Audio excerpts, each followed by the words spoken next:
Ever battle a blind swordsman?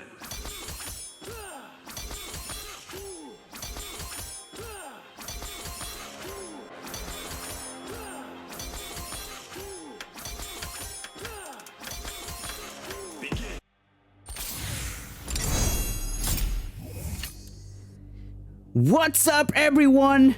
Welcome back to the Sento Showdown Season 4. Now we're on top 8. We hope everybody's doing good. Hope everybody's ready to check out some kick-ass matches going down this afternoon, this evening, or early in the morning, wherever you are watching. Thank you, everybody, for tuning in and showing up and showing the support to all of these competitors. We want to, of course, thank to Vic Chao, who actually voiced our trailer, and for Jennissary, who actually described our trailer as well. So appreciate them for supporting the Sento Showdown, and of course, we cannot thank enough to our commentators this weekend. We've been receiving a lot of positive feedback with that, so we do appreciate it. Sento Showdown is grateful for having these two guys holding it down on the mic, and I'm here, of course. My name is Rattlehead. I'm here to hold it down and behind the scenes, and of course, I'm competing as well. So good luck to everybody, all of my fellow competitors today in the top 8. But before we do that, I do want to take the time to start this top 8 in honor of Accessibility Awareness Month, whether it's employment, whether it's recreation, which is what we're doing now, or whether it's just awareness of what people with disabilities do in our daily lives. As you guys know, we barely even mentioned it yesterday because we focused a lot of just the competition, the hype that everybody was bringing in. But everyone who is in this competition, of course, is blind or low vision. So October is pretty much the time to honor the success of accessibility. For some of us, you know, things like our tools for independence, like the white cane and all that kind of stuff, right? So in saying that, I want to take the time to show you guys something that the Sento Showdown team prepared in honor of one of the major accessibility consultants that unfortunately is no longer with us, Mr. Brandon Cole. May rest in peace. And we put something together in his honor. And so we wanted to do that first before the Sento Showdown top 8 officially begins. So without further ado, we're going to go ahead and show you guys a little segment that these guys put together, the team, everybody behind the scenes working together. Quick shout outs to Misty Rayburn and Sturlock for participating in this upcoming segment that we're going to show you guys. So with that said, let's check it out. And again, in memory of Brandon Cole. We'll be back. Title appears, brought to you by the Sento Showdown team, behind the mindset. My name is Misty Rayburn, and I was Brandon's fiance. We would have been together 20 years as of November. I worked with him in his accessibility work, and I'm also a friend of the blind fighting game community. My name is Sturlock. I have been a blind gamer since I was a kid, and I've been Brandon's friend for almost 20 years. When your character's looking at their PDA, I guess to make it more realistic, they walk really slowly. So it actually slowed down the game for us considerably, which is really awkward in dramatic moments. Like, we gotta run, we gotta go. And you're like, Brandon mimes walking slowly. He was this big ball of light and humor and drive. He was very thoughtful of people. He was very passionate about accessibility. He always tried to see the good in everyone he interacted with. He was always coming up with ideas like, okay, how would I make this game accessible to the totally blind? now I believe that any game can be made accessible, including giant open world games. I've thought about these too. So again, it comes down to information. And one of the things he said was, name me a video game genre and I could tell you how to make it accessible with 100% confidence. And that was another thing with Brandon that always impressed me, was he just exuded confidence. Mortal Kombat was always a favorite, always had a place in his heart. MK11 footage. Very nice. Read on the parry.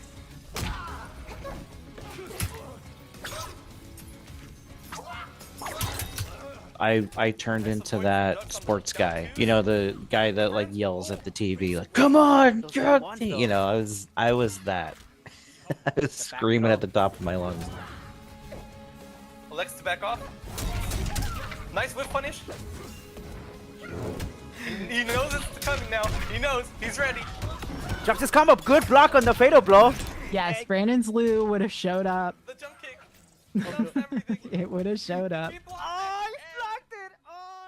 I have a small necklace urn that I wear around my neck when I go to do things that are involved in things that he paved the path for. I spend time with his cat. I talk to him sometimes. I do believe in the spirit world, so I believe that he's out here. I know that's just the kind of person Brandon was. He'd want to make sure his friends were okay. I'll eat things he likes. His snacks. I'm like, Brandon, I will not let your snacks go to waste. But the most important way I honor him is trying to continue his work. It still doesn't feel real in a lot of ways. It's like, man, it's gonna be a little under 4 months when the Sento Showdown takes place. But yeah, he would have loved to be there for it. I know he's up there cheering everybody on, and you know, we just remind each other that he's still with us, and you know, he would be proud that you know, we're not giving up the fight for accessibility. Might be slow going right now, and that's just it. It was slowing down even when he was still alive, unfortunately. But I think the pendulum will swing back, and you know, he always tried to be optimistic, and yeah, we just talk about him and how much fun we always used to have with him, and yeah. I hope they remember his positivity, because right now the gaming industry is taking hits, the accessibility industry is taking hits, things are slowing down, and we're getting frustrated. And I always try to, on my socials, say, you know what, Brandon would want us to keep the faith and educate and remind and do the work when it's there in your own way, because it still needs to be done. The blind community is ready to work with you, and yeah, that's basically it. We want to play your games. We love you guys, and I think that's the moral of my story. Thank you very much.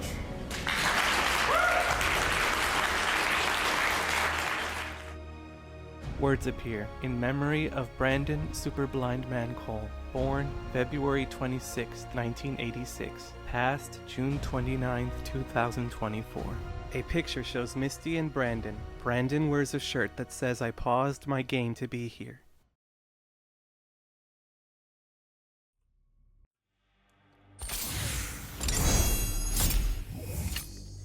Welcome back, everybody. As you can see, we took the time to make sure that we did the best to honor him with everything that he accomplished. It wasn't easy. If you know his story, he's got quite a story to tell. With you know, with the accessibility movement starting officially with him and others behind the scenes, and getting to work on major titles like The Last of Us. I personally got to work with him in Mortal Kombat 1 last year, and it was a great experience meeting with him. You can tell he was very passionate about accessibility. and yeah, I mean, that's basically, we as accessibility consultants, we just gotta continue the legacy that he left. Obviously, he left a huge void. We all still are still feeling it. And but yeah, we just wanted to take this opportunity to organize this tournament. We specifically did it during this time of the year, again because of Disability Awareness Month, but also because of the unexpected event that happened with him. And we wish Misty nothing but the best, and know that you have a community that supports you with the Sento Showdown. And of course, and you know that there is a community of accessibility consultants and everybody out there as well who is, you know, wanting games to be more accessible, not just fighting games, you know, but other platforms, like what he said in the video, right? Maybe the next step would have been open world games. Right now, they focused on single player games and, you know, fighting games, but I'm sure that there are a lot of genres out there. So just keep providing your feedback, right? Stay active in the community, and help each other out, right? But anyway, I don't want to get too preachy about that, right? But just that is it. With that said, y'all, and Brandon, rest in peace. And let's dedicate this top 8, make it the best that we can do this year for the top 8. And with that said, I would like to bring our commentators for today, Captain Earshot and Mr. Kevin Mcolon. You guys take it away. What is going on, everybody? Welcome to night 2. An opportunity to wrap up some of the insane action we got to witness last night with part 1 of the Sento Showdown, as we have whittled down our competition into a final top 8 ready to tear each other apart, literally, thankfully, virtually, limb from limb, for an opportunity at some of the great prizes we have tonight. I'm going to take a quick second to acknowledge Brandon. I know we don't want to spend too much time on it, but I would like to just take a quick second to state that for each of you who are feeling sentimental in your hearts right now, by continuing on this path forward, engaging with events like this, participating yourselves, you are all taking part in honoring the memory of Brandon Cole. So big thanks to all of you for doing that and joining us here today. Captain Earshot, man, we have got quite a stacked card to look at tonight. How are you feeling about some of the names that we have today that went through basically a pretty barren war zone yesterday to try to come in today and finalize themselves at the top of this mountain amongst their compatriots here? Yeah, no, this is looking really, really sweaty. And I got to tell you, some of those guys worked their butts off through to the end. I'm talking game 5, final round matches taking place and really earned their spot up here. Others maybe made a little bit more of a dominant performance during their matches and nevertheless are feeling confident going forward. And they're going to have to hold on to that momentum for sure, Kevin, because we're looking at matches taking place. I'm expecting a lot more game 5s this time around. We have heavy hitters at every single turn in this bracket, and I too think that it's going to be quite the trek. And just like you, Kevin, I do want to quickly just tie everything together regarding the video. It was my pleasure to be able to interview both Misty and Starlock, and they shared so much more with me about Brandon. I think what I was able to share there was sort of featuring his love for video games, but it's hard to fit it, so much of who one person is into 5 minutes and do it justice. And I'd like to highlight that some of the other things I learned. He was an avid reader. He often found the time to binge watch, his favorite shows at the end of a busy day at work. When he was consulting, he really loved wrestling and doing impressions. I know that one of his lifelong dreams was to become a voice actor. So it's only fitting that we were able to, talk about a lot of the work that he was able to do, with voice actors, with other directors and developers today, just the way we did. And so those of you tuning in are probably familiar with some of the impressions he did on his streams in the past. And the last 2 things that I'd like to share are that Misty made it clear to me that Brandon was a connector. He brought people together, whether it was professionals on gaming projects or community members to support new titles. So it is our challenge now to keep that uniting spirit alive, to cut, the passive aggressiveness that often sets us back or closes doors for us in the accessibility community. And the last thing that she told me was just that Brandon loved being a part of the Blind FGC. He loved training for events.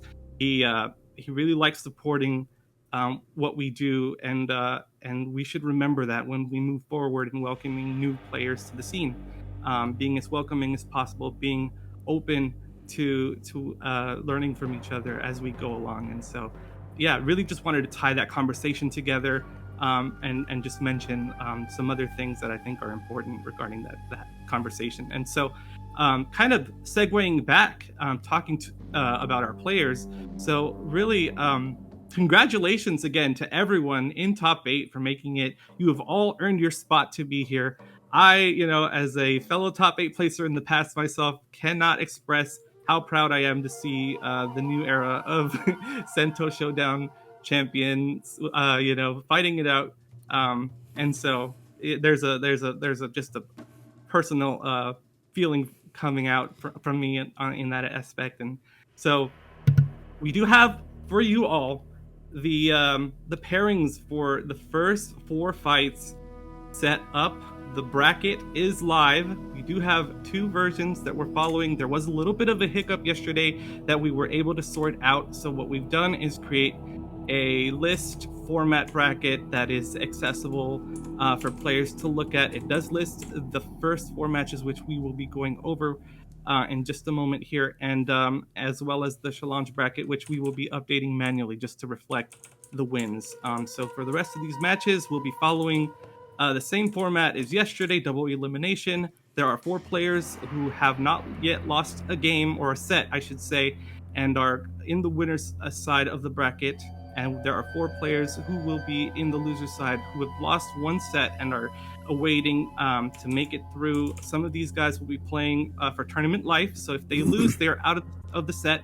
And then we have, after that, the rest of the matches being decided live. So yeah, some of these guys are playing for prizes, and we can't forget that part as well. We are looking at 3rd place. There is going to be a set of the MK1 Scorpion and Sub-Zero MK1 Funko Pops. 2nd place will be taking a player's choice of several ninja masks to choose from. We do have the ninja masks for Smoke, Reptile, Melina, Katana to choose from, and so definitely there are others. I'm working on the list. I'm like writing through this. There are 6 or 7 characters that you can choose from. Again, all the MK1 models, really cool for your collection. And then the 1st place prize, a customized controller from the Battle Beaver series to elevate your game plan, to bring you some more, sweet conversions on those combos. And so, yes, in addition to that, those physical prizes, we do have a prize pot, which is sitting currently at $350, courtesy of Mr. Rattlehead himself. Physical prizes are also being donated by the Sento Showdown team members. Your Sins, Rattlehead, and Blindsight Blue, thank you for putting together your resources to bring us those 3 physical prizes. We appreciate you for it. And the Blind SGC is here to duke it out to earn each one of those in their name. So, with that, Kevin, we're looking at the first set of the day. Would you like to introduce our players? Well, one of them we're a little familiar with, was just on the screen a second ago, Rattlehead, and his impeccable Scorpion Pharah combination. Now, keep in mind, it's not the only team he runs, but it's most likely what you're going to see. And, a little spirit told me he might have some extra mix in store for some competitors today. So I think you guys are going to want to pay close attention to his strategy as he progresses tonight, taking on No Vision, probably one of the more notable personalities, I think, at least if you're paying attention to Twitch chat. If something is going on, Vision is there. He's got something to say about it. This is going to be a winner's side set, meaning that these are both competitors that have, as we would call it, 2 lives, in other terms, 2 opportunities to afford themselves the one mistake of losing once throughout the bracket before they're finally eliminated. That they come out of our pools yesterday in their respective groups on winner's side for this match. No Vision, if he follows suit, will probably be seeing more Melina, either some combination of Melina Lau or Melina Serena, depending on how elusive he believes his opponent to be. Now, that's not to say he won't play something else. Vision, like a lot of other competitors, is one who is a big fan of running amok with whatever he feels like playing that day. I think TJ, who we'll see later, follow similar suit, right? They like rotating through the whole roster. But Melina at least was the character that got him in here today. We'll see if he has complete faith in her to carry him for the rest of the night, or if there's a change in strategy given how elusive Rattlehead Scorpion is to find. And we have yet to find out, as both players are in the lobby. As soon as they exit away from keyboards mode, we will get this show on the road for you all. Right. And also, Rattlehead, just for you, don't worry about it. I'm taking care of scoreboard, etc. as we speak. All right, cool. I'm going to switch to my headset, and I'll see you guys in a bit. We'll see you in a bit. Good. Best of luck to both players. All right, Vision going to be here on our player 1 side. You guys are going to see some names and whatnot on the scoreboard from yesterday. Pay It No Mind is changing in 2 seconds. As we're going to have a No Vision taking on Rattlehead here to start us off in our top 8 competition for night 2 of the Sento Showdown. And if you guys, if you guys want to really be loud about it in chat, I guess feel free to let us know. Do you have a bias here today? Do you think there's a specific competitor that you've got money on in this fight? Oh man, yeah, they're gonna. This is a tough one to pick. Yeah, No Vision has really earned himself this spot. I gotta say, he's taken out two of the sweatiest players in all. Oh wait, sorry. Rattlehead, can you hear me? He's got his player listing is still up. Uh-oh. I don't know if you can hear. Let me see if My brother Rattlehead hit your touchpad. Is that possible? Even though he's in the match? On stream it's up. Let me look at my team viewer. Yeah, I can't. Unfortunately, that's in game, so I can't close it for him. I mean, listen, I can see. You guys will find out from me what's happening. With the little, if someone's in the corner, you'll be able to see them getting mauled over there.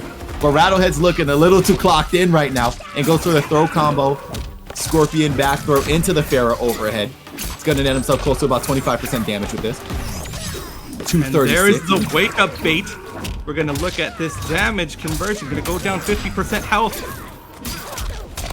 Yep, he's getting the combo here, going for the little reset. Slide gets blocked, and nice poke from Vision. Gonna eliminate Pharaoh from the mix for a little bit. Ooh, unfortunately does not get the knockdown. We're gonna go into another combo situation here.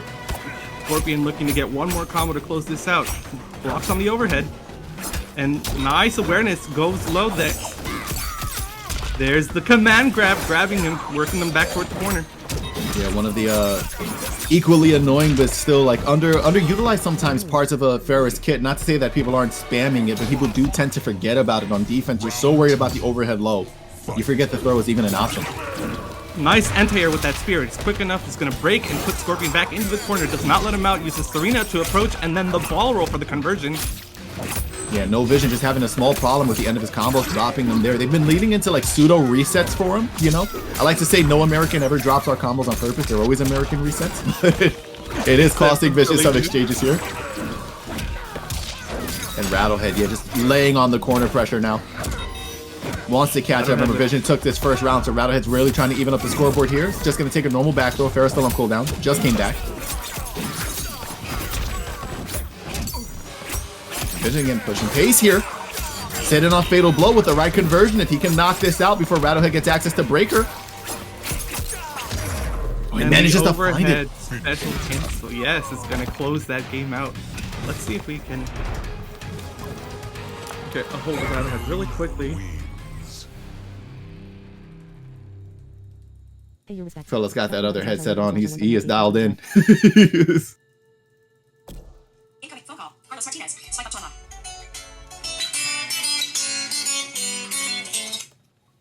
What's happening? Okay, now it's down. Never mind. We're good. It's been sorted. Just in time for us. No. Now it's back up. Hit it one more time.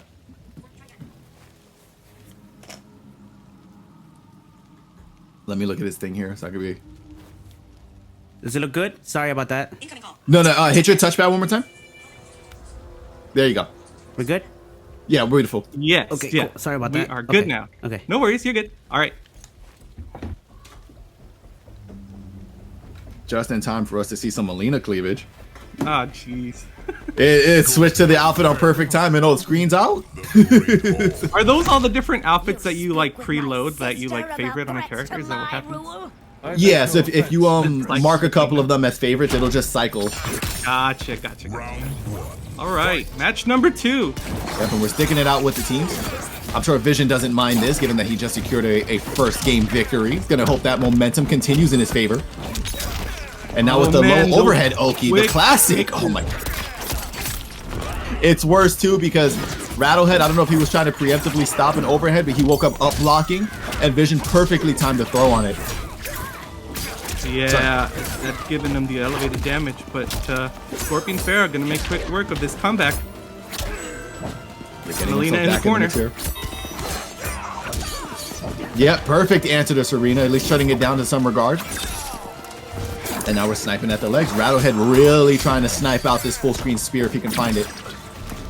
Keep in mind, Melina's got similar options too with her projectile. Nowhere near as fast as Scorpion's, but definitely still a tool to watch out for. And this should be Scorpion's game. There we go. Yeah, I'll be honest, even if he didn't get like a hit confirmed, he could have just, if he would have rocked out a string long enough as a death spin, that chip would have got the job done on its own. Right. You know, Rattlehead up around. It's the committal ball rolls on block. It's like, yeah. It's like, yeah. I want to say that he's not hit confirming, but the problem with all of us, if you know no vision, you know that there's a chance that he would just do it anyway. Like, it's really hard to tell. And you know, it was working so well yesterday where he was doing it on block and it was connecting right as his opponents were letting go of block right before the special cancel occurred. Oh, false. Yep, there's the back three. Cancel into Farah, go for the slide. That is the bread and butter of Rattlehead, Scorpion, Farah composition here. Gets caught with the wake up. Yeah, these wake ups finally working. There's the Serena. Approach. Both of them trying to be very cautious here. This can be an easily secured round for Vision that he desperately needs if he wants to stay alive. Rattlehead looking for something to clean it up. Oh no, drops the conversion. He could have hit that into Spear into Fatal and pretty much could have sealed his fate there. And nice defense. Didn't get the full punish on the low side. Now going to work Melina back here. Melina touching with that low. It's going to take the second round in this set. Fight. Alright, goes for the jump kick into teleport. Doesn't manage to get punished there and is making way more use of this Farah throw than we saw yesterday. Almost none of Rattlehead's plan revolved around this implementation of Farah to opponents on block, and it definitely seems like he considered it a hole in his game plan that he's trying to close today, and it's working wonders for him. Just completely ducks the entire Serena ring. Back three into the Farah slide again. He's like 5 for 5 on those slide conversions. I mean, again, listen, it was the tail of the tape yesterday, right? You find a strategy that works, stick with it. We saw a lot of competitors, some that unfortunately didn't make it into top 8 today, but get pretty far into their brackets making use of a similar strat, right? I have something my opponent can't seem to deal with. I mean, remember Ray, because we're going to see Ray later too. That like Oki offense in the corner, he's not going to stop if his opponents don't block it. And Vision going to connect a fatal blow here to keep himself alive. We're trying to even up the life lead that Rattlehead has established so far. No Vision sitting on about 200 health, and it's going to bring Rattlehead close to that at about 250. 290, forgive me. Oh, that Serena connects. Huge. And we have now evened it up. In fact, Vision now with the lead, going to secure it with a full screen projectile. And one of the things I like about him using this low side projectile from Melina is there's also the low evasive properties, right? If he times it correctly, if he's going for it, there is a chance that he will not only trade in favor of himself with the Rattlehead, he'll avoid the spear. That's right. And I mean, one thing that we aren't seeing so far is the use of that teleport. There is no threat from full screen other than the spear, which is a high to contest some of those full screen amplified side tosses that you see from Melina. You saw Serena coming out all times. And so maybe there are some options there to be explored for this, potentially this next and final game. We have 2 lightning speed games so far. Rattlehead down to, oh yeah, and deciding to make the switch over to the Astra. I mentioned before, right? Scorp Farah definitely going to be his main team, not his only team. And not going to return the favor with a little bit of Serena on his own, and also bringing in probably one of the best characters on the roster of making use of Serena's utility out of those ranks in Astra. Yeah, unfortunately not quite using the damage there, his advantage. And it's about lore accurate too, right? Astra gains a little bit more humanity every time she slays a demon. If Rattlehead can consider No Vision to be one of his tournament demons right now, maybe he'll get a little beauty sleep too. Nice big conversion from No Vision. And so far, unfortunately, the Astra not seeming to be the difference maker so far. We're 1 round up for Vision, 1 round away from securing this first round 3-0 over Rattlehead. One of the most dominating competitors we've had in this bracket so far. Rattlehead starting to get some momentum going. That is a 40% combo burger he just laid onto No Vision. And both of them trying to take advantage of their neutral posts to locate each other here. No Vision managing to land, managing his distance, and it's that forward 2-4 string has been working wonders for him. Straight into the low. We haven't even really seen him go for 1-2 so far this set. He's just been fishing out Rattlehead in neutral with that low kick. Oh, No Vision here can taste victory. No, I'll tell you, man. Oh, Wake Up Serena getting the job done. There's the Astra overhead and beautiful defense. The 2-2 punish gonna get the job done. Rattlehead staying alive here. Yeah, trying to reestablish himself here. Trying to turn no vision into no defense. Nice patience on that string. Manages to jump over the ball roll. By hook or by crook. He's trying to secure this round here. Gets caught with the overhead finally. I don't know if he was looking for the low that time. Gonna fight for his turn. Immediate breakaway. You have to spend the meter, right? Like especially when you're this high up on life and you have an opportunity to spend breaker, there's always like the random chance that you'll get enough of it back to give yourself a second opportunity to do so. And if you've got to build meter at some point, you'd rather do it with life to spare than with your back foot against the wall. On his wake up? That's kind of OD. Most of these fellas are demons. And 2 stabs to the ovaries. I don't think Asha is going to be, as Vision said, looking breedable anytime soon. And that anti-air. And off the low projectile, no Vision saying no problem. Securing his first victory in bracket, keeping himself up on winner's side 3-0. And of course, as always, going into the animality. Spraying gory pulp everywhere. The praying mantis gonna devour the competition, so to speak, right now. Consuming Ashra. I'm sure Reptile is jealous. Shout outs to my boy Sides Off. Yes. Sides Off. Gonna have to wait his turn. But that is unfortunately for Rattlehead a 3-0 victory for Vision. Gonna be now. Fortunately for Rattlehead, again, keep in mind. I know we've said this a million times, but just for the sake of keeping it fresh in everybody's head, this is a winner side match. So Rattlehead is down, not out. We'll have an opportunity to bring it back if he can make a solid run in his losers pools.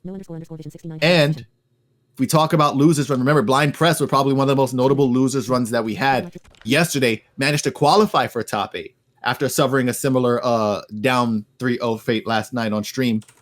So it's possible, ladies and gentlemen. Never put it against them. But this victory going to no vision as it stands right now. Indeed. So with that, we have our first set decided. We're going to go right along and play our next set here. That is going to be, let me make sure I get this correct, BarrenSun versus Ray.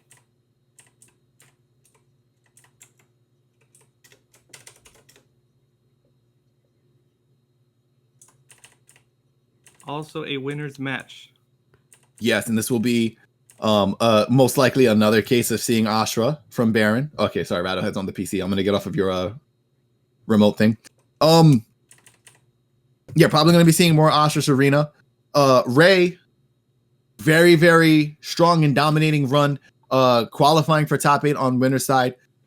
I think, and this is not to his discredit, I'm not saying this as his sole skill, but mostly due to his ability to combo convert, right? Ray had the great ability with his Raiden yesterday to turn any straight hit into 40%. And that's very treacherous in any fighting game. If you've got the ability to land any hit and optimize to the level that Ray was doing yesterday,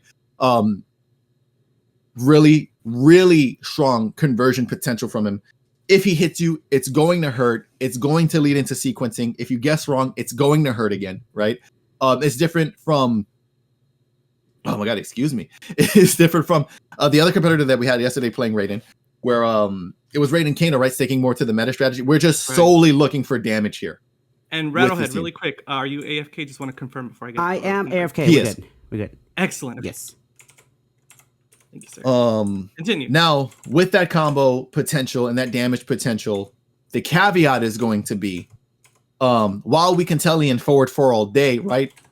You've seen it in other matches with Astra, pretty elusive on her own. Her wake-up armor is very hard to track down. Raiden does not have an easy time following it.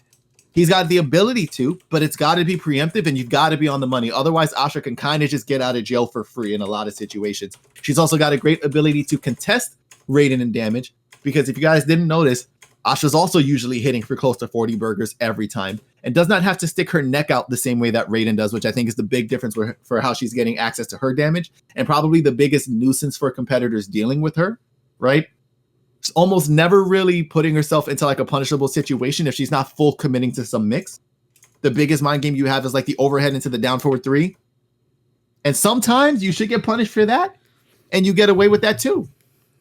So it'll be a question of how these two deal with each other once they make it in here to do that. But that is going to be the game plan, right? I think for both of them, the main strat will be establish the life lead. Yep. And then take advantage of that for the entire set. Rattlehead, we have BarrenSun on player 1 side.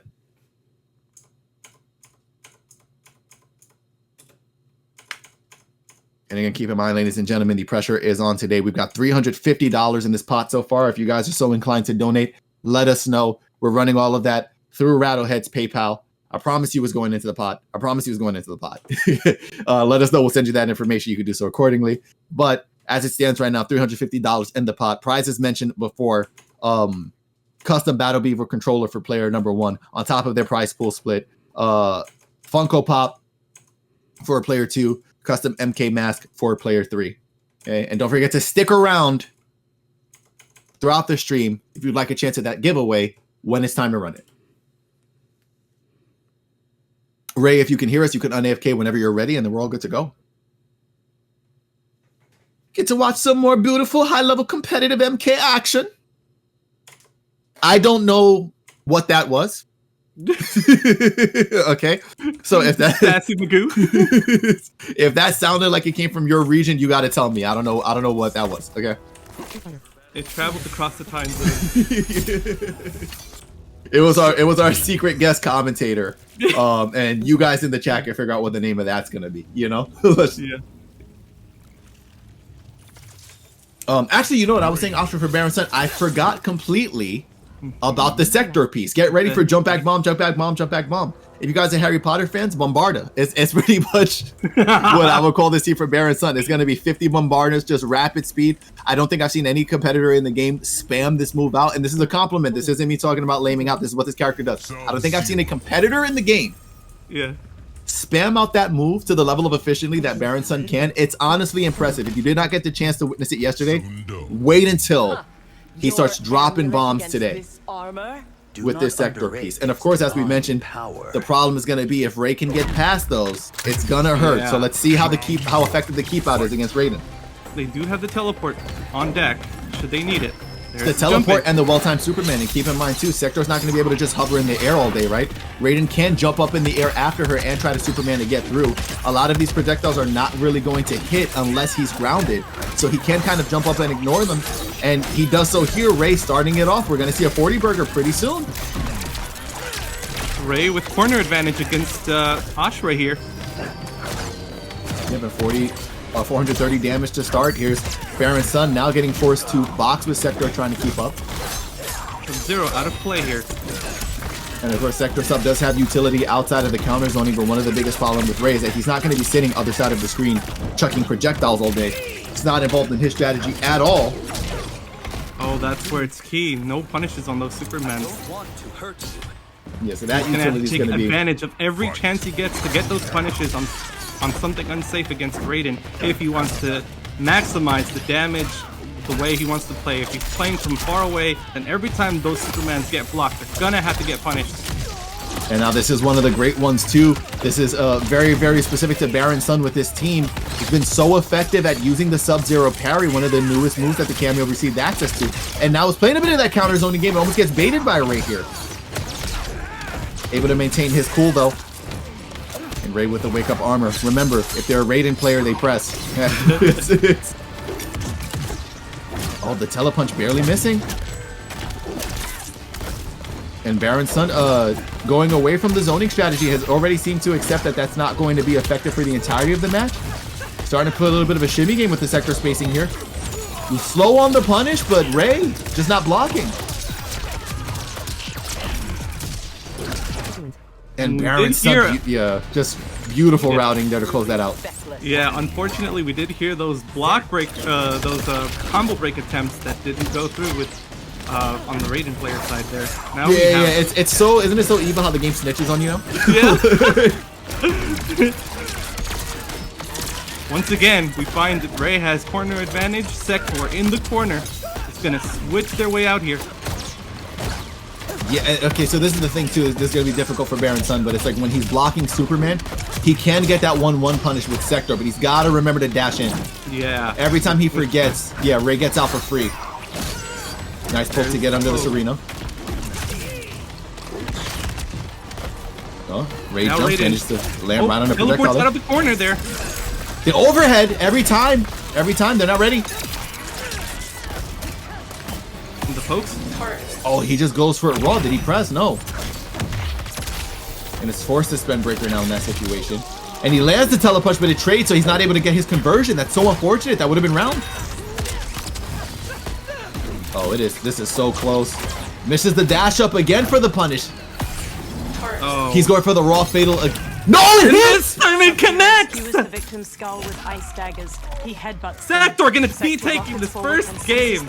I'm speechless. I don't know if Ray got a misinput. I don't imagine in that instance he just wanted to do stand 3. But unfortunately, a button was pressed and a round was taken by BarrenSun there. Who got, and again, you know, I love all of you guys. I speak on what I see. Who got pretty dominated in that first round by Ray. Indeed, Ray came in swinging strong. Yeah. That Raiden was hitting so strong for 40%, upwards of 40% on every hit. And somehow those fatal blows managed to catch that. It was just enough damage. Ray being placed at critical at just the precise moment that Barren needed to edge out that win. But both players definitely having access to information that they need about each other into this next game. We hopefully Barren has learned that that anytime there's armor involved, there's going to be an opportunity for a wake up, and that if every time that fatal blow becomes available, Barren is not afraid to throw it out there. So good on Ray for blocking it the first time, and unfortunately the second time it connected and it cost him the game, right? But just knowing that when players are put in certain situations, they're not afraid of throwing out their best weapon. It's hard to believe you are your mother's And I think that's the daughter. big concern, right, too, because now the second you realize that BarrenSun has access. Oh, hold on. I think I messed up the scoreboard here. I was trying to help Rattlehead, and I think I jumped ahead of him. The second you realize he has access to Fatal Blow, you've not got to be concerned about it for the rest of the set. Because you never know when it's coming.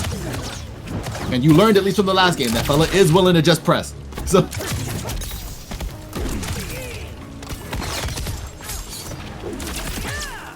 They're doing a great job of avoiding Ray so far. BarrenSun just hopping around and using Sector's hover to try to just stay out of danger.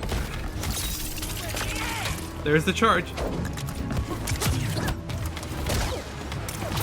You're prodding away at this time. Fully believes in the overhead, and it does connect.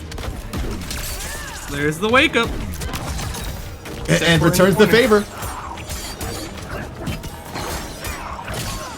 Yep, able to poke to get under this arena rings.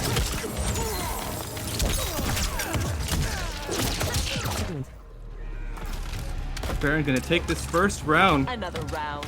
Round 2. Fight.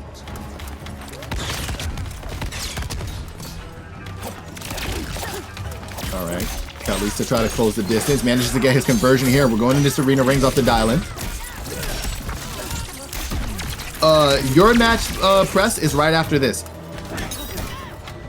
So as soon as these fellas are, well, actually, no, we're going to rock out all of winner's side, or will we go down into our losers after this? Yeah, we're going to hop down to the losers after this. Okay, so yeah, press, you're right after this.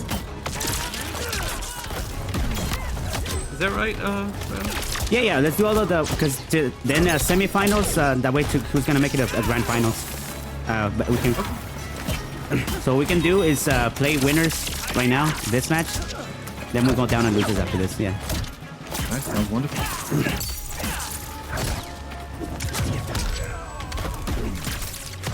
Nice patience here from BarrenSun.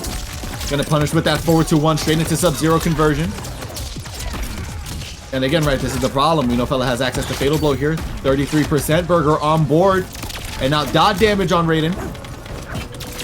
Actually, I just realized Ray, then. The 1-1 punish faster than my quick. Ray squared then. You know what I'm saying? Ray squared. Alright, nobody liked man. it, just me. You guys can tell me. I liked it. I appreciate it. I appreciate the kitty support. I'm laughing with you, not at you. You know what I'm saying? Don't worry about it. That's another win for BarrenSun. We're going to be taking this to a third game. Yep, and we'll see if the momentum continues so far. The problem is Ray has been so close to securing almost every single round he's had so far with Barren. But it's just been the issue of closing it out. Sub-Zero. Yeah. Utilizing all of the movement to edge out those wins, whether it's jumping back, whether it's using those combo conversions, or Sub-Zero's parry, as you mentioned earlier, how it's been playing out and making those occasional appearances in this set. Yeah, a little less as the sets progress, mostly because BarrenSun has started to favor just trying to stay elusive and continuously move around the screen rather than chance to parry and being wrong on it. Again, Raiden's like forward 4 is a great button to contest that if you think it's coming, which is something Raiden's going to be happening to do a lot of the time. But we know he can do it, and it's there. There's the empty jump in. One too many empty jump ins.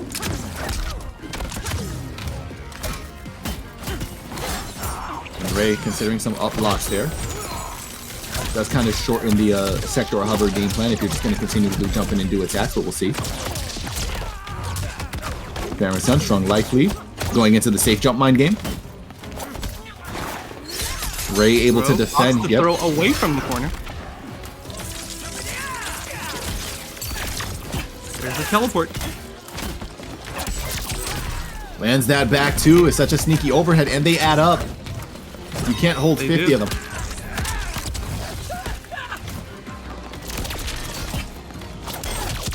Respecting the options there.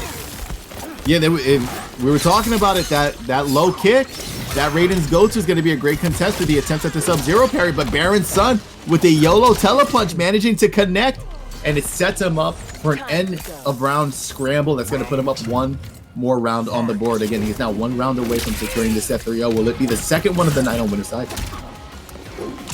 Very nice blocks on those overheads. Does not get launched. Does not want to receive the 40% punishment that is behind that launch. When Ray tries to go for an amplified projectile that finds no target.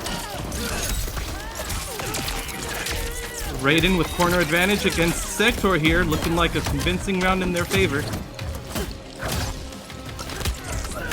Here's the backdoor here from BarrenSun, who's at a pretty strong life deficit in this round so far. This is Ray's round to throw. Oh, and going for that, going for that armored Superman is going to be one of the ways to get yourself there. Don't play this game too much. BarrenSun drops the Serena combo. out of commission. Tries to go for Wake Up Serena. I think Ray's got to consider being a little more cautious on Wake Up Oki. It can't always be Wake Up into something. It has been getting snuffed out. Oh, excuse me? Apologies, though, if I screamed and nobody got a chance to really take in what just happened.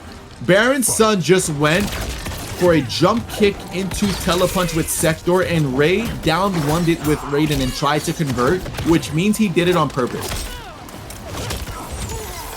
I love putting things up to like accidental situations, but the fact that he tried to follow up showed how intentful that down one was, and I've never seen a competitor go for that. Did not even know that was a thing you could do to her. I don't even know if I would have the gall to try.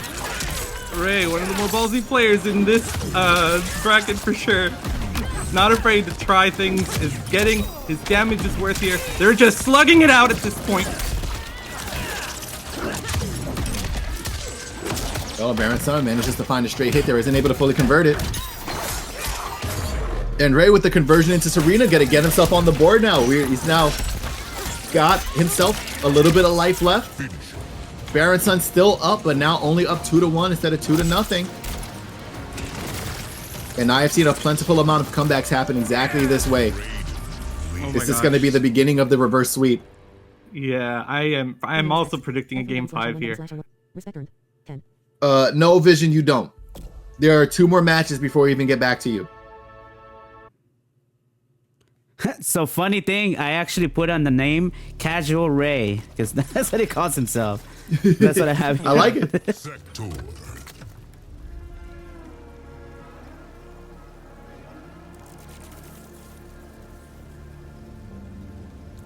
All right, let's see. BarrenSun has the option to consider switching if they'd like. This is where you have to think about your momentum, what's been working and why, and analyzing your sort of your cushion round or your cushion game is this one right here. Because if you go down another game, you're locked in no matter what happens after that. And we're going to stay on the sector piece, but we are making the cameo switch on BarrenSun's side to Movado. Night market. It's hard to believe you are your mother's daughter. Because I take after my father. Round one. All right, let's see the difference that sector Movado is going to make here. And the floating around still working so far. Fundamental to BarrenSun's approach to the neutral here. You don't have to deal with horizontal Raiden mix if you're airborne, and it is one of Raiden's carry-out. He is a relatively grounded character, all things considered.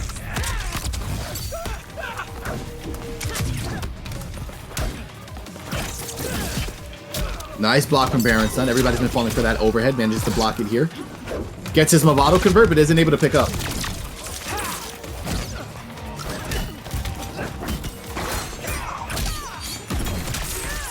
Okay, and the armor again from Ray. I was going to say, we're down on life. You don't want to spend too much meter if you're not sure if it's going to hit, but we are one touch away. Any conversion into Fatal right now can do it here for Ray. If he even needs it, bringing BarrenSun even closer to death. But the YOLO teleport, and in reaction to the Serena rings, one of the caveats of that cameo, long recovery time. Definitely that teleport making all the difference here. Once again, BarrenSun on match point here. In the corner against Raiden. Raiden fighting to get out. Alright, trying to find a home here. Here's Ray, trying to crack through BarrenSun's defense, who's not going to take advantage of the safe jump setup. Lands it. Daggers. And is nice and patient, able to block Electromagnetic Storm. We're going to get the convert here. Smart choice to break away there, putting her in the corner. That was a nice, flawless block.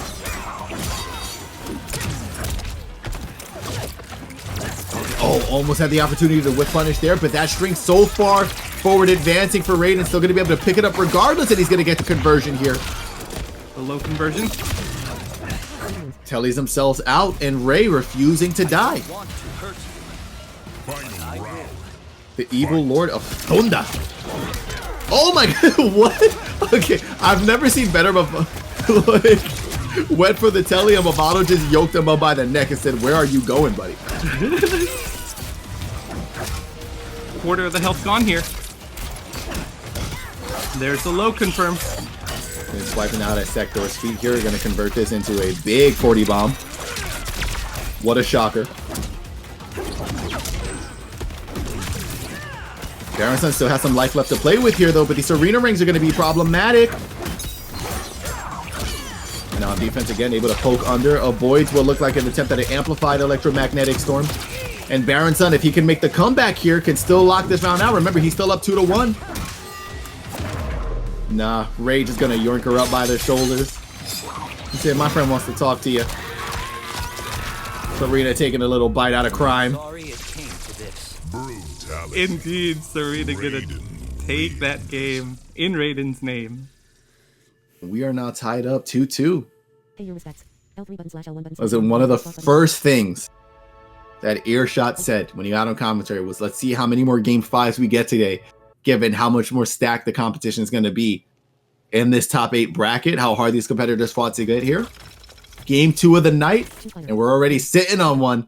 BarrenSun, 2 wins. Casual Ray, 2 wins. We get to settle in this game 5. Yes, here we go. They thankfully both get 2 opportunities. Remember, they're both sitting on 2 lives.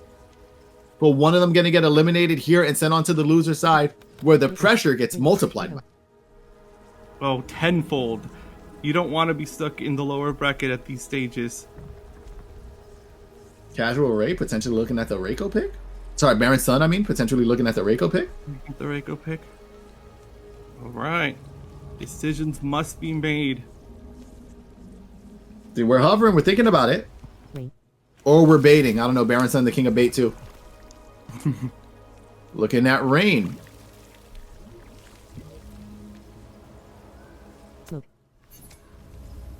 Looking at Smoke.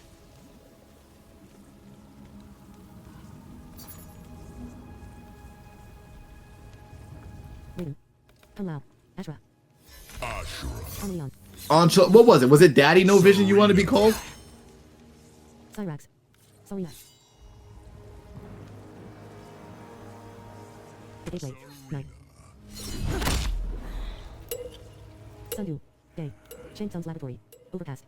Shang Tsung's laboratory.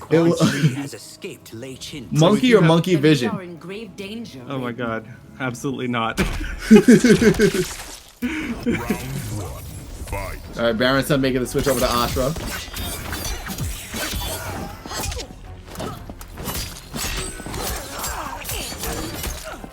In his working dividends, another case of match in Serena with Serena. Opting for a dark stand switch combo. Gonna get hit with that Superman. Oh, goes for the overhead. Ray not taking the bait. Going right under that low or that high starter. Gonna get another chance here to get the conversion. Ray sitting at critical health. Goes for it, jumping and somehow manages to get it to hit, but doesn't follow up. Now the projectiles at distance. Remember, Sub-Zero not as much of a threat here, so zoning can be implemented. Combo should close it out.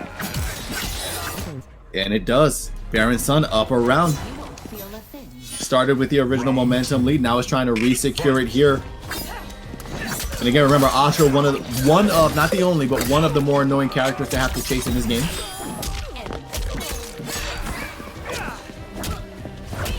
And he's gonna bait out that uppercut. It's gonna keep him in this corner. Already at more than 60% health lead. And BarrenSun just king of the shimmies. Nice patience. Is gonna have an easier time here. Not a dash up needed for Ashra to get a punish on that Superman.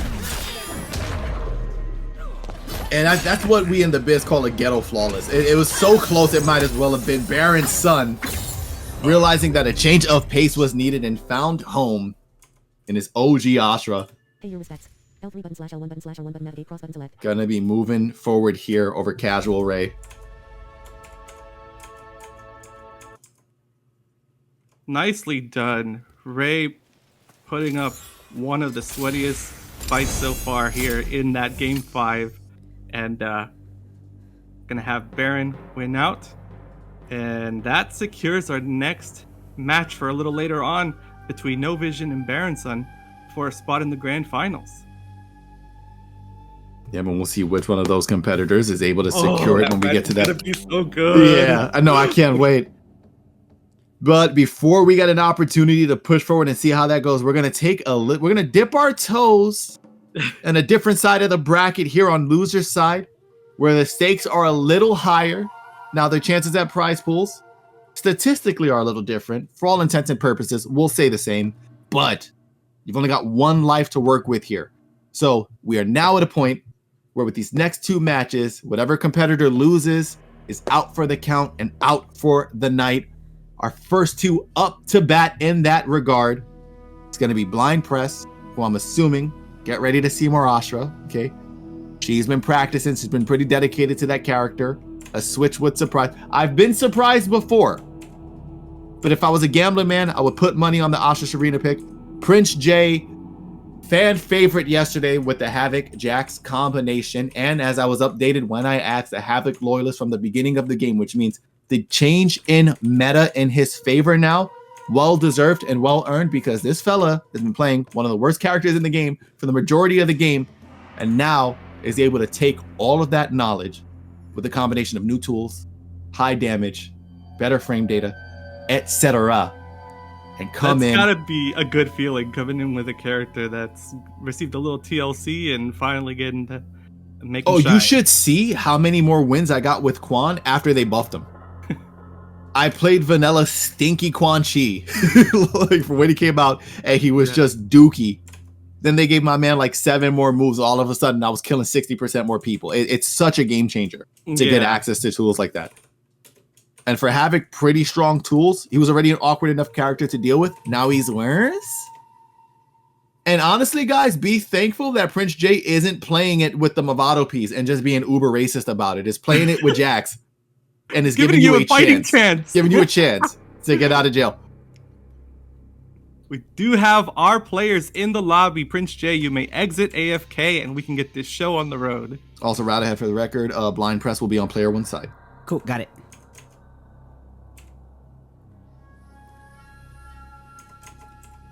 By the way, y'all, before we continue, we are gonna bring out Well, I'll let you guys know when we're gonna open up the giveaway, so we can get it ready for you guys. It'll be done before winner semifinals. Leon. Jax.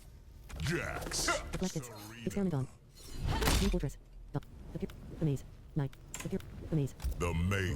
What purpose is served by killing innocents? All right, and we're going to the maze. Pave the way for freedom. Round 1. Fight. All right, we'll see tournament lives on the lives for both of these competitors here, and Prince J starting with his go-to bread and butter here. It's usually going to convert for either 350 damage or 364, depending on his choice of routing. But Blind Press immediately contesting here. Little too far for her overhead, and unfortunately gets hit in a way that's going to allow Prince J to convert off of his R merge special. Oh my god, it's the worst part of it, because if Havoc goes for his R merge special, don't worry guys, I'm not gonna do it again. But can absorb 3 hits before the armor breaks, and for each hit it absorbs, it does even more damage, up to I think like almost 30%. Keep in mind too, and you know what, this is another thing I realized that Prince J's been too nice to do to people. Remember Jax can kind of gotcha grab you and just spend meter to kind of rattle you away too. This fella can turn a throw into a 30%er on its own also.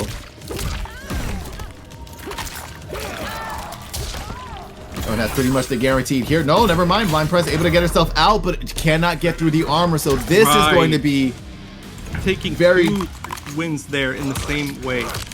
This is going to be very important for her, because now, if I was her, what I would be taking in is when you get this knockdown on Prince J, I would consider the option that he's always going to wake up with that amplified down back 1 almost every time. And it's better to try to be out of the way at that point, I think, than to contest him that close if you do not have a set plan to armor break him, because it's not worth the damage she's getting on Oki's Emmy trades.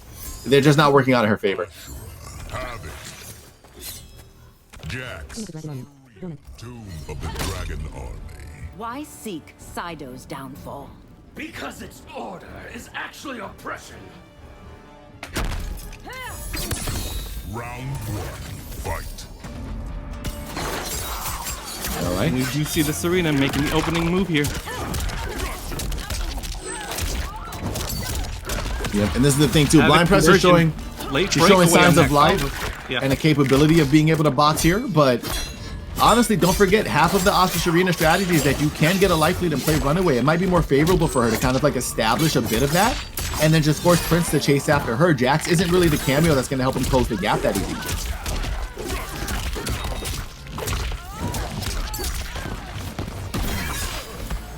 The armor's going to get her out of jail, but she's still content trying to box.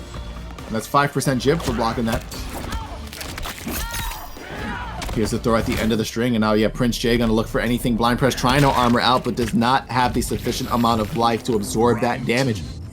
We're looking at a challenging start here without the meter to convert some of those combos. Good to throw off the string again. Blind Press has not been ready for it. And Prince J opting to take a lot of that damage, knowing that there will be less meter on wake up if he does get the conversion or any type of knockdown afterwards. Oh, there is the punish on a meterless special there. Oh, look, trying to bait out her armor again. Has identified it as a pattern that's been killing Blind Press, and now look, that went for obscene plus frames and then tried to bait her into doing it. That time she fortunately did not take the bait, but it's getting difficult here. Now she tries to duck, he goes for the low. Classic Havoc. Blind Press within Fatal Blow territory here. We're looking at some pressure. Both players in Fatal Blow territory. There's the wake up. Is it gonna hit fast enough? No, she can't absorb the damage. It's just too much. So it's so unfortunate, because I've got to be honest that was such an intelligent attempt at a play from Blind Press. So contested the armor. I think took too long to do it, right? Probably should have cut it short at 1 hit into Fatal if this was the idea. But she tried to go for a I know kind of play, bait him into doing the armor by pushing offense, and then try to break his armor with her Fatal Blow as she armors his armored hit. I know it's a lot to hear, but It was such a good attempt at trying to take advantage of this habit from him, but she could not absorb the damage because she hit him too many times. Yeah, that. And then, based on the number of hits that he takes on the armored startup, the damage gets amplified. Is that right? I think that's what you were saying earlier. So not only was it not going to be enough, but the additional damage there was what. Well, so this is the thing with it. Had she cut it short, right? Because the amount of damage she puts out is relative to how many hits he absorbs. Had she cut it one hit short into fatal, maybe she would have had enough life to absorb that hit and land the fatal. But the second hit definitely secured her downfall. Right. And you've got to keep in mind too, given this Havoc Jax team, we're looking at a 1200 life pool for Prince J. So at round start, he has the life advantage. Tries to go for the fatal anyway. He's gonna get blocked. Manages to down one, back two, gonna be a little too slow. But again, this down back one has just been taking care of everything for Prince J. It's counterintuitive, you know, the fact that it's so slow, but he's been utilizing it super smart, and it just shows how comfortable he is with the matchup and with his character in particular. Now listen, as we were saying yesterday, if it's not broke, don't fix it. Oh, he went for a big boy conversion and unfortunately dropped it. Catches the low again. Starting to drop a lot of his routing. Yeah, and I will say, out of all of the competitors that we know for sure you cannot do this Astra overhead into down forward 3 shenanigan to, Prince J has probably been the most consistent at sniping that out every single time. Gonna secure his victory and by proxy his tournament life moving forward over Blind Press. Unfortunately, eliminating her from our top 8 bracket tonight. Pay your respects. Shout outs to Blind Press for making it into the top 8. I know how proud she was to place, and you definitely earned your spot. We thank you for making it out and making the time to sign up and play, and hopefully you feel like your results speak for themselves.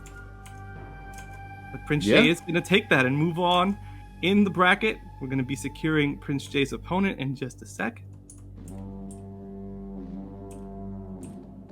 And a beautiful run from Press, right? Solidified in the pantheon of Sento Showdown competitors. Love it. Then we do have our next set of the night, which is gonna be a slobber knocker. TJ the Blind Gamer gonna be taking on Sean Slayer. I'm curious to see if TJ is gonna stick it out with the Gare ass. He was having a lot of fun with it yesterday. Okay, and for this setup, we've got wait, who's we've got TJ on player 1 side, Sean on player 2. Sento. Cyrax. Meade. Peacemaker. Omni-Man. Omni-Man. Bravado. Tremor. Bravado. So what place did I make? If my bracket math is correct, Blind, I believe you play 7th. I think you're tied for 7th. With whoever loses this set here. The Shirai you won't let you pass. Easy, kid. I go where I please. Round 1. Omni-Man making a statement.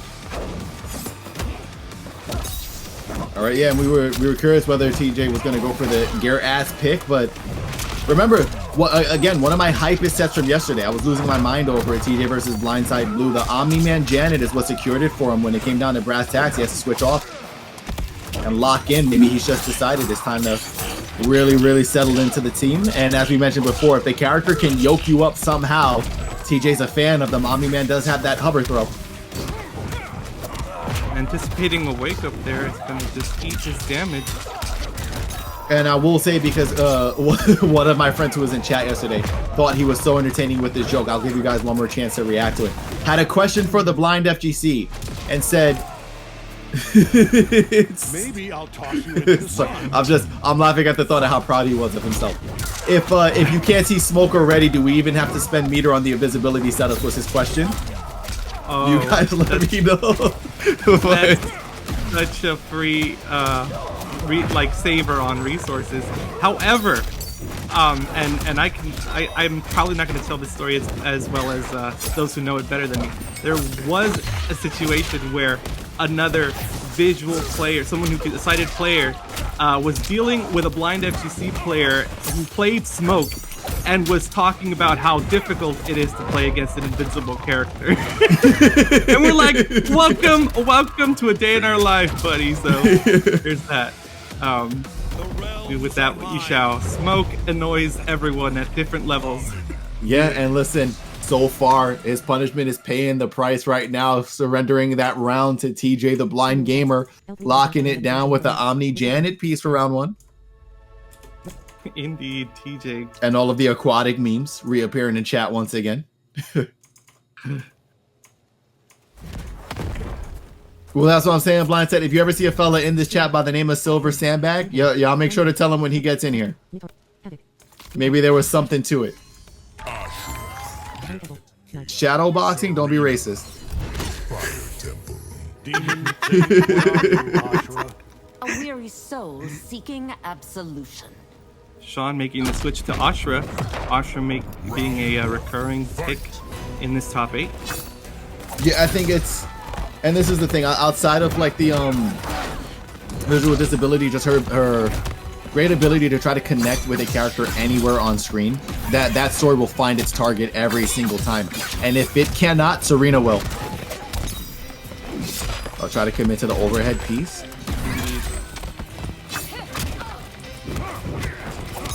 But TJ, yeah, just on block. Just an Omni-Man is such a beefy character. One of the things I appreciate about Omni-Man too, kind of similar to Peacemaker in this regard as far as how the meta has shifted with some of these characters. If somebody's playing Omni now, they really just like him, right? He's not like this. He's annoying for sure, but he's not like this overbearing like meta pick like he was when he first came out. And now if you want to play Omni, you just want to play him. Maybe like some fellas in the chat, you're obsessed with the thickums schmickums, okay? Whatever motivates you is up to you. Here's the Janet conversion again. Nice 38 burger.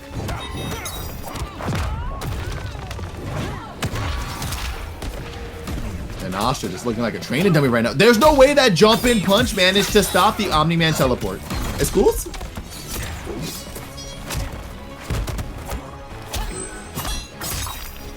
Oh, manages to catch with the low. Maybe next time he'll want to commit on that 2-2. That was actually hysterical watching Omni-Man land the overhead punch and getting to see Janet basically freeze frame model her way in. Like, I will at some point probably go back in this VOD and grab that screenshot. It was hysterical looking. Please do, yes. Shout out to those so delay finish screens. All right, TJ now up 2 on the board. Sean gonna have one more opportunity to stay alive here. Winner of this does go on to, not necessarily directly after this, but will be fighting Prince J on loser's side. That's going to be another match for the records. Really good. Sub-Zero, Janet, Cage. Okay, and Sean going for the Sub-Zero Serena pick. I believe we saw a little bit of this yesterday too. I remember making some romance joke about how he's with Sector instead of Serena now. Yeah. Sean, doing some shopping on the character select screen. He's going to try 3 different characters. Is locked into this Sub-Serena match team. Yeah, so it better work, and it better start working now. So far it is. Yeah, in the classic, the non-committal overhead for Sub-Zero into Serena. Doesn't get him out of jail for free, but definitely mitigates the risk he has to take. Oh, he went for Iceland, but it just got armored through. And now TJ playing a little bit of catch up. Dude, this yoke up on block is just ridiculous. Yeah. Trying to avoid Ice Clone here. And again, wake up pectorals. Gonna beat him out in the air. Got iron nipples. Yeah. Your only legacy will be failure. Fight. And it's worse because if they're colder, that just means they stab also. So Sub-Zero better be careful mitigating his temperature. Right. Any way you look at him. Big boy Omni-Man conversions into the Janet punch into pickup. He's dropped it a couple of times. He's landing it here for the 38 piece. The amount of side switches it takes in that combo, also to keep up, like, it just it's such a fun looking combo, and I don't think I'd ever want to learn how to do it. Like, I just I don't want that stress. Ooh, drop. And that should be all she wrote, I believe, if I'm not mistaken. Yeah, TJ the Blind Gamer going to take that 3-0 over Sean Slayer. So our next match on loser side already dictated, going to be TJ versus Prince J. TJ versus Prince J. One of the sweatiest sets yet. I'm very excited, actually, to see how this one is going to play out. Yeah, it's going to be really good. Congratulations to Sean Slayer again for making the pathway up into the 7th place here in the Sento Showdown Season 4. You, sir, are done for tonight. But thank you again for making the time to be here. We appreciate all of the competitors who have taken the time to sign up. Extra shout outs to the first time participants who have stepped into the ring. I'm thinking of Object in Space, Prince J, who is in the top 8, of course. I'm thinking of Cal, who we saw yesterday. So all of you who are our first time competitors, Ray, of course, is another one in the top 8, came in, setting the bar really low and making it way further, I'm sure, than he possibly thought he could. And so just speaks to your own determination once you're put to the test. Yeah, but I'll be keeping track on the side just for the top 8 outing placements as we progress. So again, so far, locked in, tied for 7th, is going to be Blind Press and Sean Slayer, both exiting out in their loser side matches in top 8. On winner's side, we're going to start off with settling winners finals between No Vision and BarrenSun, which is just slated to be chef's kiss when it comes to competitive NRS entertainment value. Can't wait to see how that progresses. Winner of that will move on to grand finals and then have a decent break for an evening. If you're the kind of fella that does better after you ate a whole pint of ice cream, you'll have time to down it, because we are then going to take a visit over to the losers half of the bracket, where we've got to settle some of our one-lifers. They've got one last life on the line that they're going to try to hold on to with all of their strength to progress into grand finals if they can make it through their losers path. Those matchups are going to be Ray, Casual Ray, taking on Prince J, followed by Rattlehead taking on TJ, the Blind Gamer. The winners of those sets independently will face each other.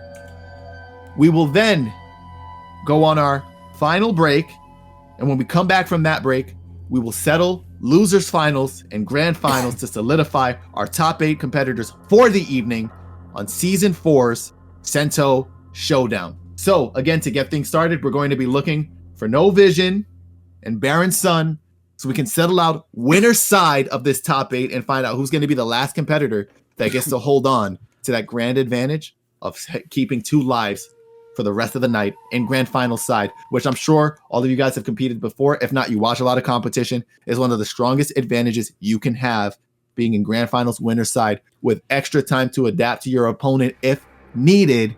We're going to start sending those invites out right now.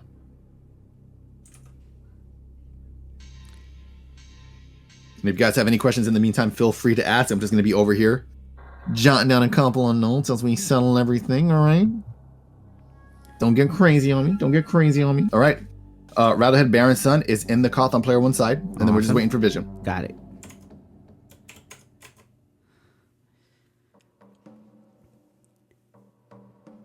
We are good to go as we also wait for Captain to come back.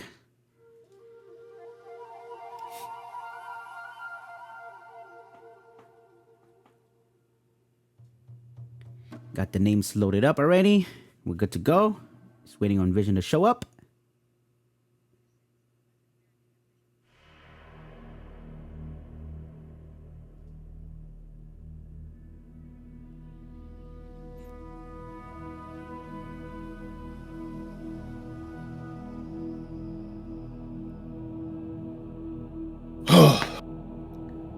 This one's going to be a fun one, ladies and gentlemen. Hope you guys are ready, because it's going to be a good one. Deciding who's going to make it to the top, to the grand finals.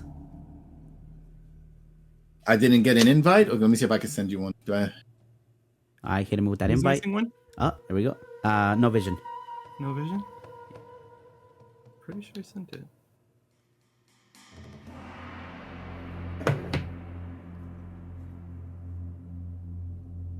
Alright, another one has been sent.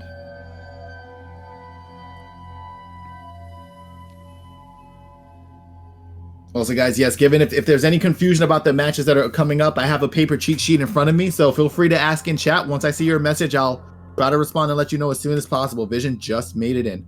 And guys, we are using a manual update system. We are switching off of the challenge bracket just to keep things in order and more organized. So one of our mods will be sharing that link to the manual bracket for you to follow along if you do want to check in. We are updating the scores live there.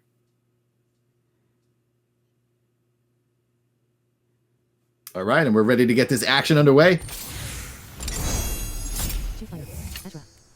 Now, Baron, we can see kind of like a mix-up. It looks like he's locking in the Astra, but it's been a consistent switch between the Astra Arena and the Sector sub. Vision's been pretty dedicated to the Melina throughout the entire bracket today. I don't know. Oh, right as I'm talking, is he gonna get Fweaky? We're going Raiden? And BarrenSun talking shit on character select, man. You said go Melina, bum. Came off of Astra, went over to Melina and hit her 50 times. For the record, we don't know what he said. It's definitely what he's implying. Now, the thing is, BarrenSun, get over it. If he's not going to pick it, he's not going to pick it. All right? Let's see. This fella is trying to use shit talk on character select to goad him into playing Melina. No Vision's not taking the bait, and I like that too. Ain't no man gonna tell me what to do. Keeping composed, keeping composed. And No Vision going Raiden Sonya. And this is the thing too. I can't speak for BarrenSun as much in this capacity, but No Vision is one of the biggest trolls we got in here. It's very hard to troll a troll. They don't take the bait if they don't want to. Like, if Ella decided this is a Raiden match, you're not going to troll him off the character. You already made the pick. I'm going to connect that low. The early drop. Picks it up again. And right now, No Vision working wonders with a Raiden. I wonder what the strategy is here, too. He's been so dedicated to the Melina, I figured that nobody would get him to switch off, but... Yeah, having a plethora of characters to choose from is both a curse and a blessing, because you do have to adapt as you go along. There is a grace period in which this Astra can easily add up that 80% damage that you see happening. You see the flawless block on the cartwheel attempt.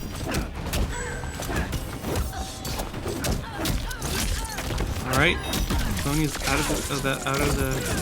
Oh, drops the combo. Hold on, Vision gets the throw. This is still very possible here for both players, respectively. Get Vision with the punish. Very nice. Round 2. Fight.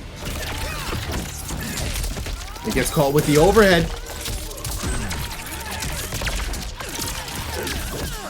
Now No Vision using Sonya to get that little bit of extension. 41 burger. Might hit Sonya accidentally there. I don't know if he was just going for raw overhead like press again, but it's getting his convergence here. And Vision kind of going for the amplified electromagnetic storm, kind of cutting it too short. I think in the corner you can get 4 hits of it. Mid-screen usually 3 before you want to go ahead and pop them up. Vision's been doing it after like 1 or 2, and it's been messing up his routing. And BarrenSun taking advantage of these drops now. Locking down big combo damage in the corner. There's no shot. No, I was going to say there's no way it works. Doesn't kill him for it though, manages to with the overhead. He's gonna switch sides though, unfortunately putting himself in the corner at the start of this round. Don't want to be in the corner against Raiden. Given how correct you were, how beautiful is it in a situation like that his solution was just to jump back out and not be there. Like, you don't want to be in the corner, I'll just leave it. It's fine. Like, you're right. Logging him down. Oh. Vision trying his best. Serena's out. Gonna use small bits of damage here. Serena's back. Here's the damage. This combo will kill if it's not broken.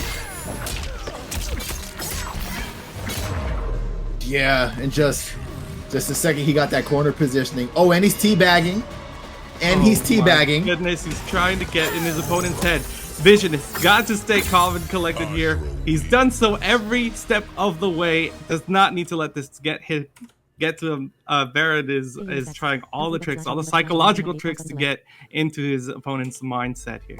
Yeah, this is the thing too. A lot of competitors have a hard time kind of like segregating their ego in moments like that. Mental warfare, unfortunately, for those that struggle with it, is allowed. It's a fighting game. Yeah. You know, that man didn't assault you. He pressed down on a controller. You know, like you're not taking him to court. So it is, and I know personally, I will tell you, back in my early competitive days with some other games, when I was a little shyster myself, there were some players that I knew that if I got in bracket, I would troll them like that because I knew they would lose composure and it would give me wins. It wasn't even really that I didn't like them. I just knew they couldn't handle it. Yeah. And so at this point, Vision making the switch is going to try to stay focused. Melina is back in play. Yeah, now it's just a question of, is Barren going to wish that he did not wish for this? This is Vision's bread and butter. He's going to be a lot more comfortable here. And he was mostly boxing with Raiden. He's more comfortable doing that with Melina. The question is going to be, why was Barren so comfortable calling out this matchup? Oh, looking at that wake up, it does connect 11%. Tries to send out Serena himself. Yeah, it just gets caught with the overhead.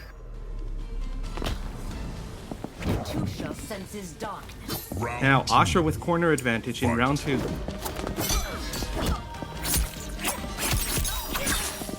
Right, here we go. Vision trying to fight his way back in here. Ooh, gets the anti-air. Very nice. Into Serena is going to be guaranteed combo damage. This is going to hoit skis. There's the low. Another low. Yeah, I was going to say for troll factor, I thought that fellow was going to do 9 sweeps in a row. And they're like, who are you talking to? Oh, gets clipped by that low. Let me tell you something about that, because there is 2 buttons there that you have to choose from, and it's actually counterintuitive. There is the 2 sword strikes leading into a low, Kevin, but then there's also the overhead smack that she has off of her forward 4-2. So we, by sound, we get like a split second to decide whether we're gonna stand block on the second hit or duck block on the and so you see many times a lot of players start to block one way and then go another just because of the timing. Yeah. Second hit. Is it fuzzy guardable, or it's just like it's true 50-50 mix? I mean, by sound, you have a split second to know what to do, to decide what to do, really. You hear the sword strike, you have to have known the sword strike is going to lead to a low. But otherwise, your instinct is to choose overhead or low on the second hit. We'll see, and no Vision. Getting really close to locking it. Yep, manages to get it with that low projectile again. And doesn't back. I'm surprised. I'm usually a backer. Well, like, he's keeping it composed and taking it to the next game. I'm figuring that he's thinking that the quicker he can get to grand finals, the less of this he has to endure. So he's he's staying focused. He's Fella ready. said, I got monkey vision, and this looks like a chimp in front of me.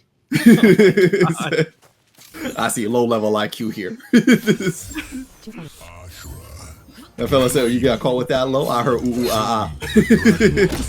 Serena. The order of light. One game apiece here. Barren's going straight back to the Ashra. Round 1. Fight. Round start, ball roll. Do you expect anything different from Vision at this point? He's looking for it. Sans being a Havoc player, probably one of the most chaotic players we have in bracket. Gonna get the anti-air. Yeah, in this stagger game, doing wonders here. And Vision, like, very slow pace too. I mean, you know, throughout the entirety of yesterday and his matches today, we've been seeing him just go for the steamroll strategy, right? And he's still definitely implementing it in different spurts, but is a lot more cautious in his approach to BarrenSun, so he doesn't get clipped with those straight hits again. And it's been making a world of difference. Opting not to go for a combo conversion there. He's gonna get simple bits of damage here. 25% life lead. Yep, there's that mix. Oh yes, within punish range. Manages to catch the overhead, but doesn't commit. So far that low sword strike making all the difference. Chris strike. Patience too was expecting the wake up teleport from No Vision, didn't take the bait that time. When he gets something, he got out of jail for free. He's gonna hold big damage here. Yeah, and I was gonna say we're just looking for Chip at that point. One game apiece, one round apiece.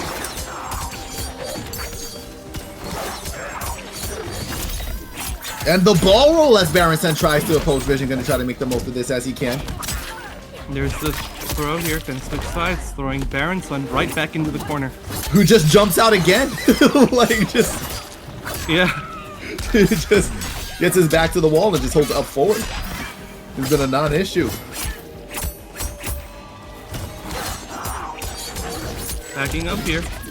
Oh, tried to jump. It's going to get anti-air. Not close enough to get the landing. Manages to stuff out the ball roll with that poke.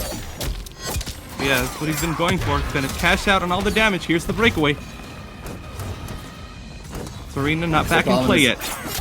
Oh, there's the punish. Oh, he tried to go for Serena. Serena wasn't there. Finds it. BarrenSun up 2, and I'm gonna assume we're seeing backs coming. Yeah, make sure to slow them down so he doesn't get the accidental taunt again. And we're gonna see the animality, of course. Oh, unicornality here.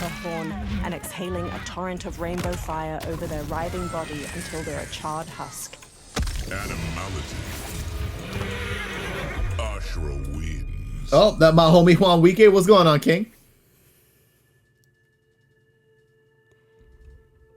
Pay your respects. Dude, we got these BFGC fellas teabagging, Juan. Like, it's not a true set if you don't have a little fun. All right. Choose fighter. Melina. Mitora. Olander. Luke. Come loud. And BarrenSun is trolling on character select again.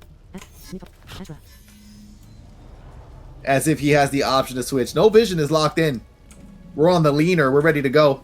I'm pulling out all the stops here. Psychological pressure is on. And I think Vision trying to make some mental notes as to adjustments he wants to stick with. Which is good. Yeah, you want to take your time. Oh, BarrenSun is not having it, my god.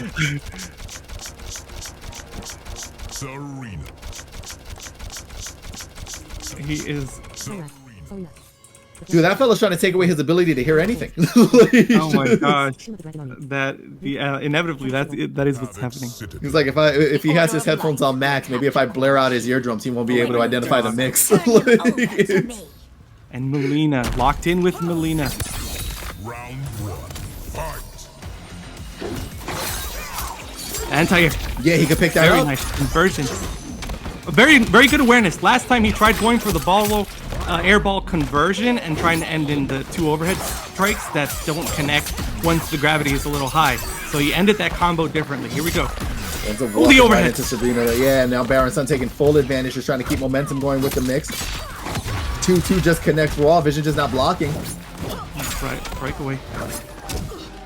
Finds it again. I think, and it's hard too, right? But I think the difference for Vision is that when he goes for some of this neutral mix, he might have to just go for his little YOLO ball rolls again on block. Just chance it. And he's using all those little bits of pokes, reminiscent of what was happening in previous matches. Sometimes overhead, sometimes low. And here's the conversion again. Connects, rocking that out for a 43 piece. Hard to keep up. The teleport gets him out of harm's way, but doesn't necessarily give him anything bigger than that. Nowhere near close. Opts to go for safety. Oh, and they trade? Yeah, he just gut checks him with the knee. And this is BarrenSun's dream right now. One too many options there on block. Barren is just a few hits away from grand finals. Oh, he catches him though. Hold on. Don't sleep on it yet. Melina does kind of fart out damage. Melina equally putting that damage on the board. It's gonna wake up. No, the Serena rank ruined it. The Serena rank ruined it. He had it. Dude, Vision at the end, the stray Serena rank took him out of his confirm because he spent the me to ruin the setup. Hey, listen, you live by the Serena, you die by the Serena. It's what is meant to happen in these situations. Such a good character, and it works for both you or your opponent. No. Pay your respects. Now here's the thing. This does push Vision. Keep in mind, he's still in losers finals. Yes, losers So finals. he can fight his way back up and get the run back, but he will have to beat him twice if he's able to do so. This is where the focus needs to kick in. No Vision can't get rattled by that, for lack of a better pun. But we need to make sure that he's thinking about this match. What were some of the choices that were being made, and then adjust. The adjustment is key in staying alive in this bracket. I think this is probably the first time where he's put in a situation where every game leading up to this point, he's kind of been breezing through his opponents and or giving them a challenge, right, going back and forth. And now we have to see what the adjustment is going to be when we see him next in his next game. But No Vision, that was very good, Barren. Very good gameplay from both of you. All right, next match up on the card. Now we're going to be looking for Casual Ray to take on Prince J. All righty. Havoc Jax, we expect nothing different. Raiden Serena, we expect nothing different. These two teams have carried these competitors so far to great heights, but they can only carry you so far. One of them, unfortunately, needs to be eliminated, and that time is now. Is it going to be the Lord of Thunder or the King of Chaos as Prince J takes on Casual Ray in this losers bracket match? Everything on the line here. Tournament life on the line. Yeah, now we'll say for Ray, I don't think we're going to be seeing as much of a need for teleport from him here, right? Usually it's just a tactic to try to chase down an opponent that's trying to run away from the combo potential. I imagine maybe even more than most competitors he's used to dealing with. Prince J is going to be pretty willing to box for this entire set. Yeah. Did see a rare drop after that that armored attack. Prince J usually able to confirm every stray hit. Yeah, and another thing that Ray has to worry about contending with too, right? A fighter in Prince J who's going to be pretty adamant in keeping up with the damage output that usually is Ray's advantage, right? I'm just going to hit you harder than you hit me off of everything. Well, Prince J, similar in fashion. Catches him with the overhead. This is big for Ray, and he has the corner for pressure once this is done. Again, assume he's going to... Yeah, one of the things about one of these types of players is, like, you have to think about the amount of damage that they're dealing. It's just literally who's going to get in their face first. And when you have players like both Prince J and Ray who are not dropping those damages, look at this damage. Every time that those combos are executed, you're just chipping away at this health. Both of these being beefy characters. He catches him again. Dude, Prince J cannot miss with his armored. I lied. I said I wasn't going to say it anymore. Special. Lands it again. But that wake, yeah, these guys are literally they're multi-dimensional versions of the same being. I swear, it's all wake up armor. It's all just get in your face. It just start asserting pressure. Try to convert everything into the biggest damage output I can get and take advantage of Oki. Yeah, they are fans of lightning speed rounds here. There's that 4-3-4 conversion. The overheads doing all the work. Now, do keep in mind, too, if they stay pretty much even on damage, the advantage does technically go to Prince J. I mentioned it before, but Havoc Jax at 1,200 life pool. At the end of the day, yes, in the scramble, that extra 20% health is going to make all the difference. It makes a big difference.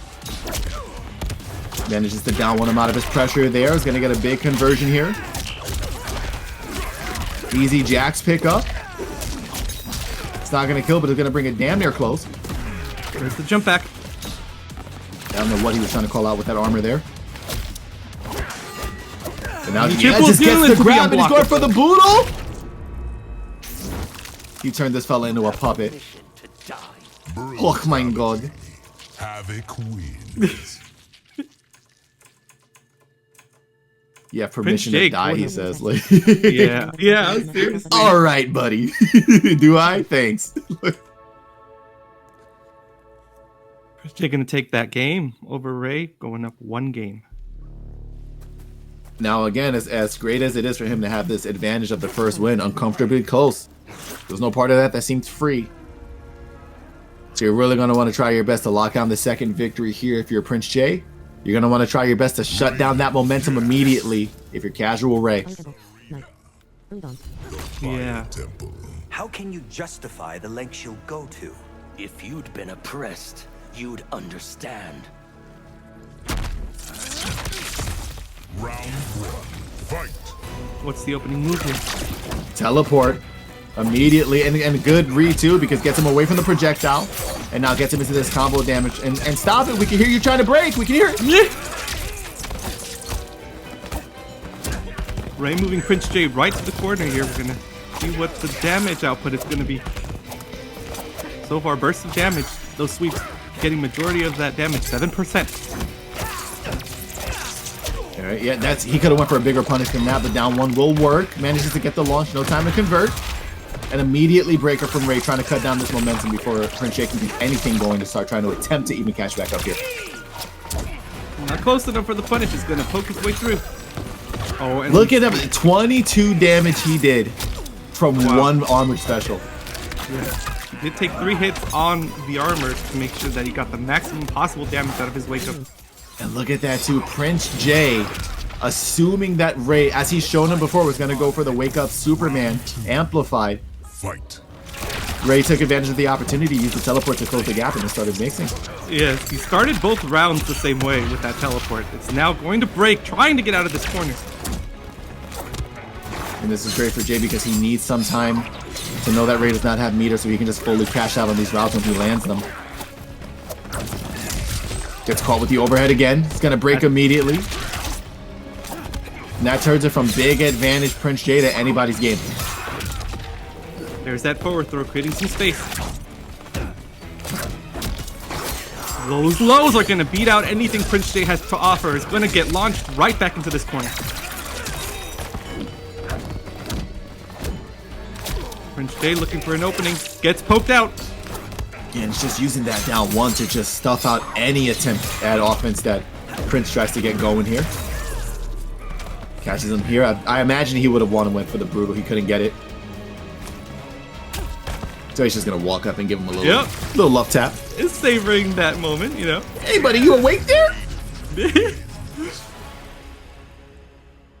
We're fighting to the death, brother. Wake up. He lets him live to die another day. Hey, Pneumonia, where'd you come up with that, sneaky sneaky?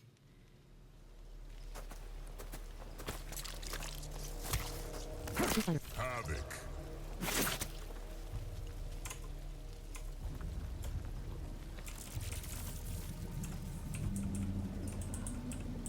All right, we're taking some time on character selected thing. Cyrax. Sarina. Wishing Colony. Day. Targeting Colony. Day. Corrupted Forest. Day. Corrupted Forest. Disobedience is a virtue. Not when it costs innocent There's that lives. Kataravala skin, I think. The one with the filter setting. Round 1. Fight. All right, here we go. Oh, he tries to Superman in. He runs right into the projectile. And now Prince J taking advantage of the confusing situation for Ray. Kudos to Prince J for being aware when things connect and being ready to convert bits of damage into maximum output here. Yeah, and now he's definitely ascertained a little more than he knew before when it's time to really start making use of that armored special. Right, it was kind of one of the advantages we saw with TJ, who again will be coming up next, ladies and gentlemen, if you're a fan. Don't want to miss that. Yeah, timing that armor to steal turns. Right, Prince J was having problems doing it before, and it's a big part of his Havoc game plan. Seems to have found it. Yeah, it does require different timing based on the character that you're fighting. Gonna jump out. It's a punish opportunity. He's gonna take it with just the down one. Again, I think he can hit him a little harder, but...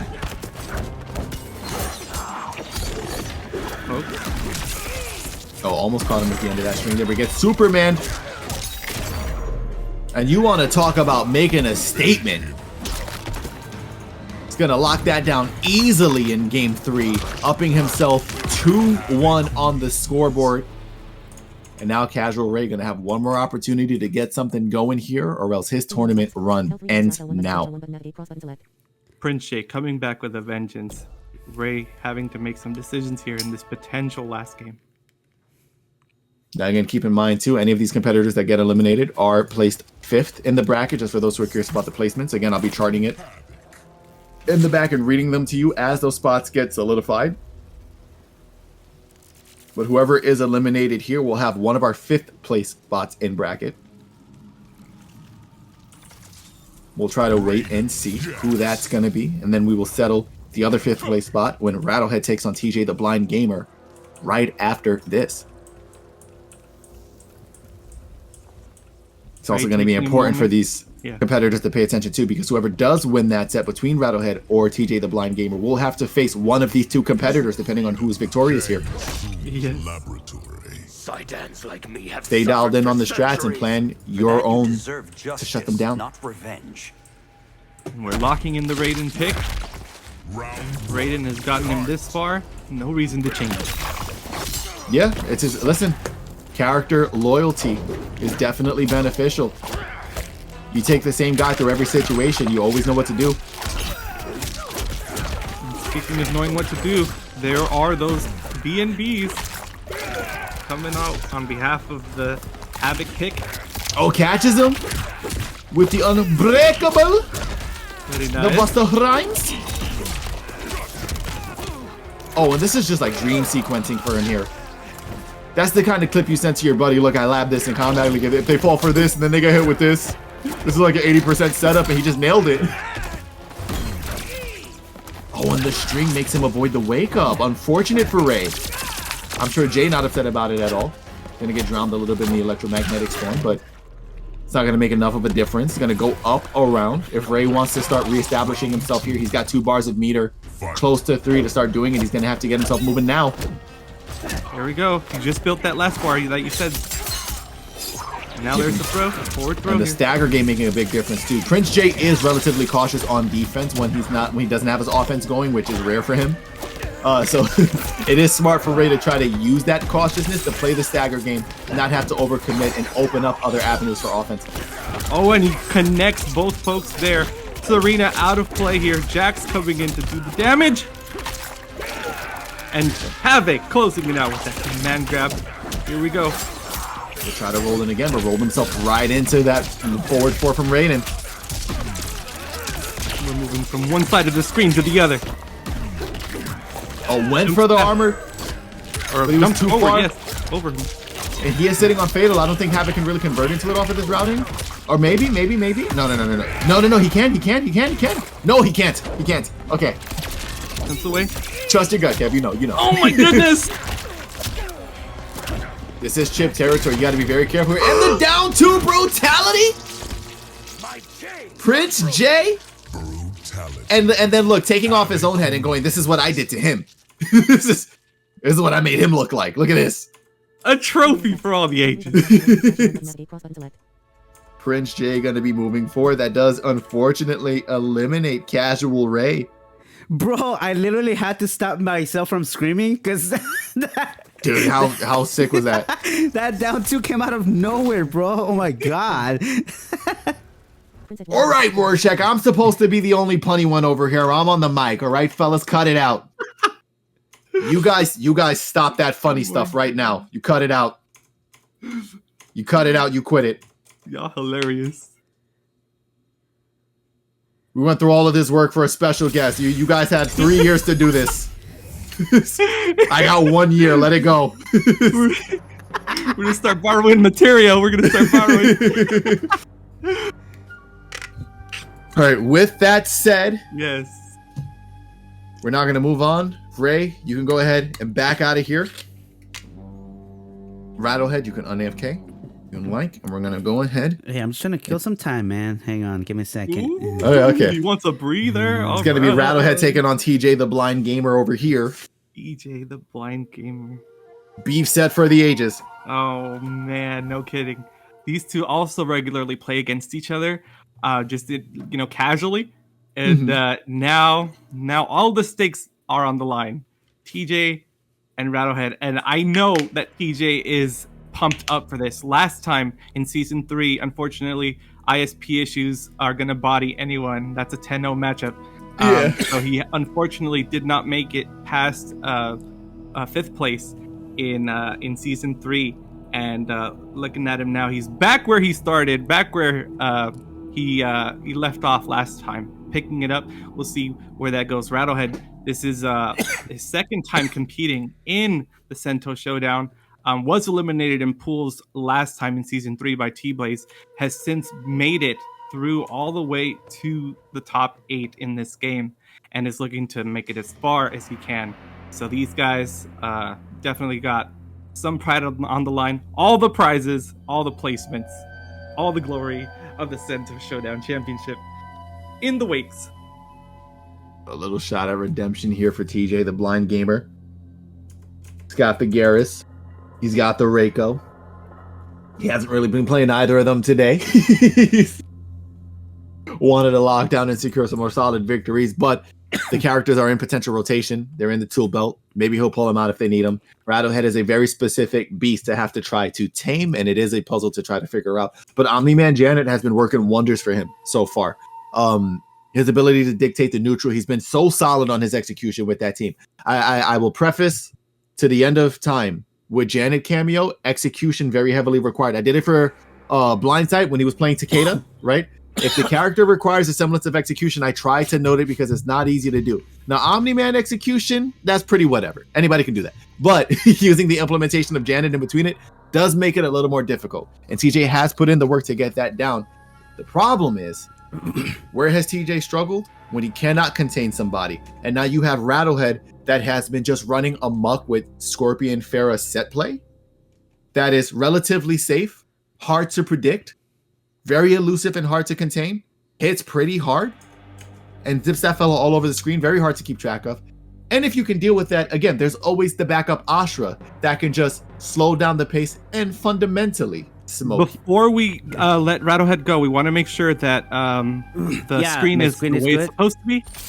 I'm going to take care of it on the thing. I have your OBS ready. No, can you check the game itself, the touchpad and all that? No, oh yeah, you're good. I'm good? Awesome. Okay. Awesome. Okay, cool. So that we All can right. send him on his way. Relax, brother. Yeah. And I'll see you guys in a bit.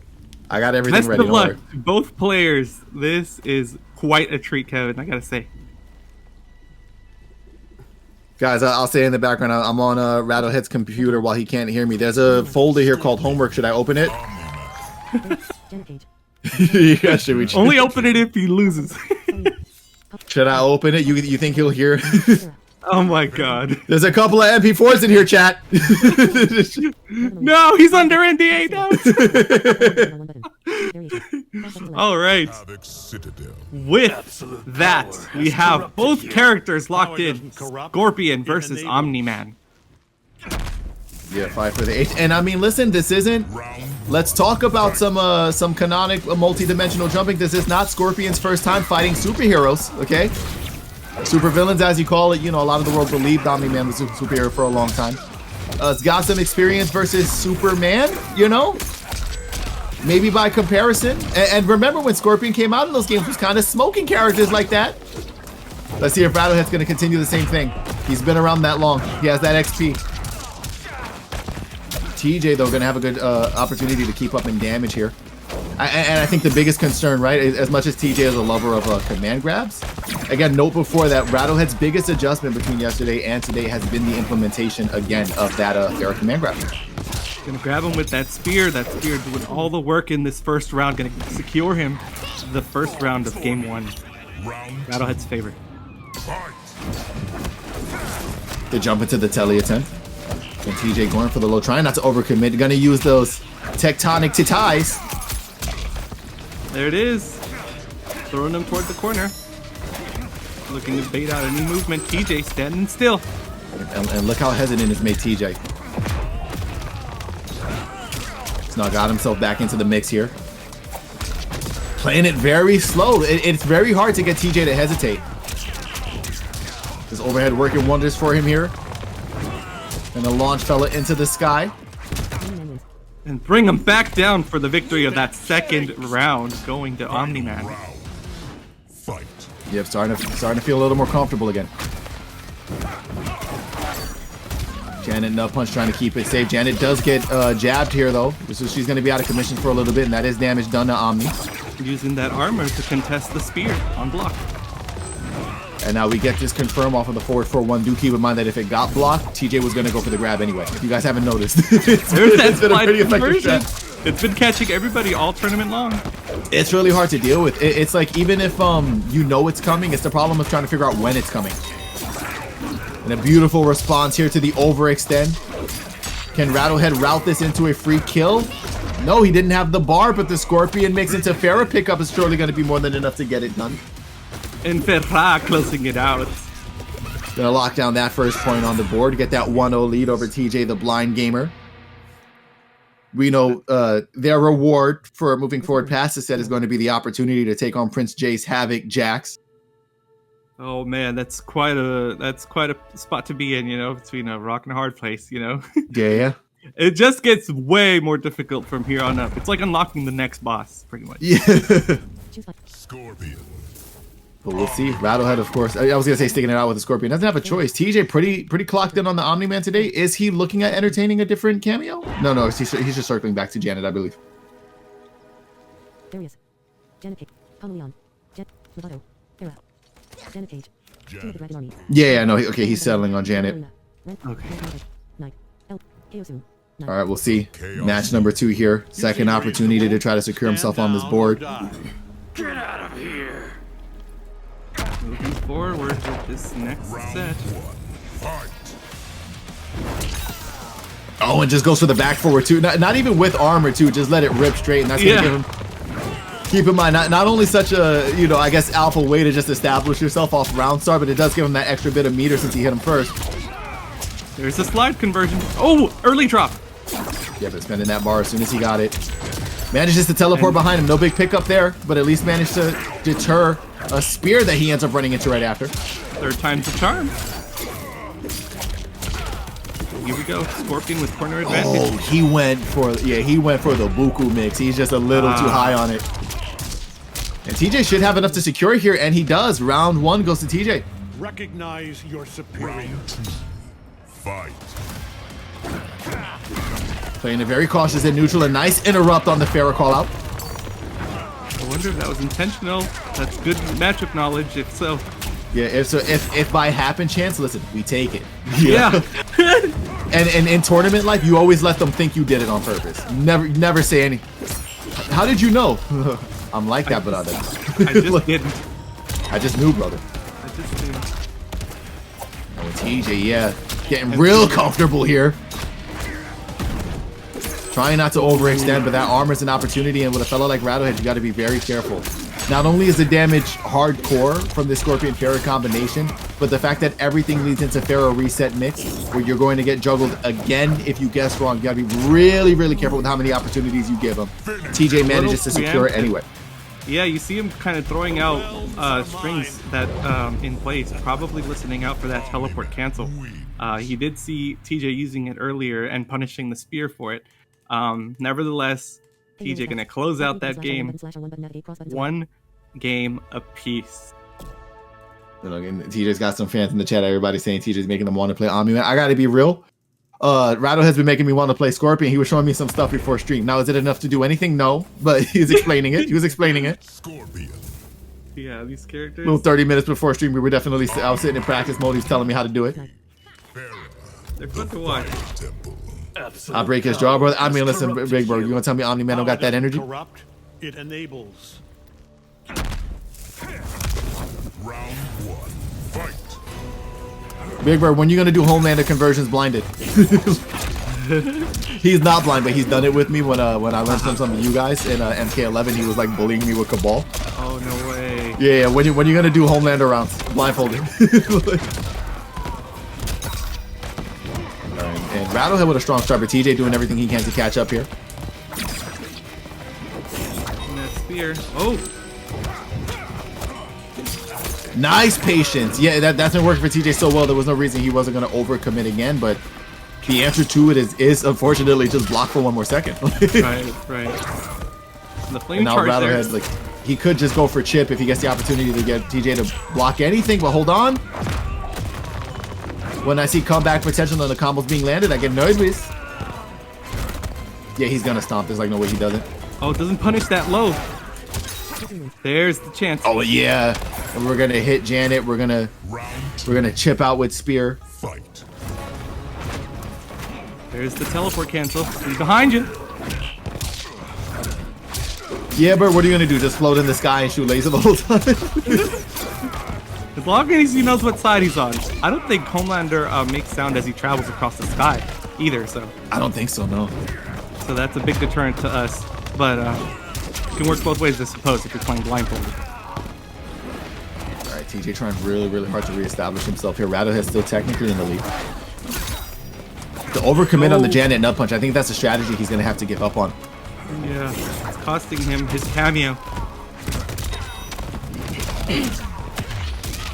Now we have to see too, TJ's been pretty good on OP with these stomps. I think if he chooses to believe in one of them here or there and convert it into a float into grab, that could be beefy for him. He's caught Rattlehead a good number of times.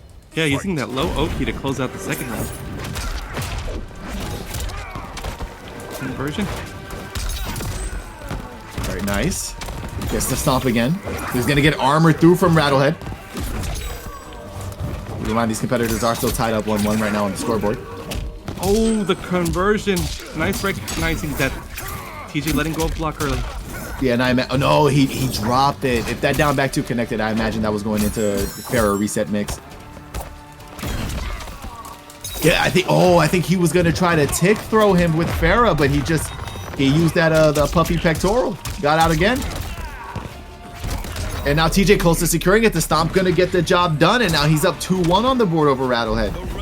Yeah, that double hitting string is fast. It is a low, so as long as you crouch block, you should be okay. And it's also punishable afterwards. So some adjustments minor there. I know this because I got 6-0'd by an Omni-Man. So I went back and I looked at every single string and tried to understand what it was that I was losing to. And a lot of the game plan there is on knockdown. You have a multi-hitting fast low that is doing all the work right now in TJ's behalf. Yeah, and honestly, with some cameos too, you get the ability to go for that and kind of protect it if you're wrong. Rattlehead looking around the roster. He's going for sub Chameleon. Managing Chameleon for Rattlehead watching this is going to be very interesting for me. Also, Blindside, I just saw your comment. I know, don't worry, I know. Scheduling's tough right now. It's going to take a while, but I know.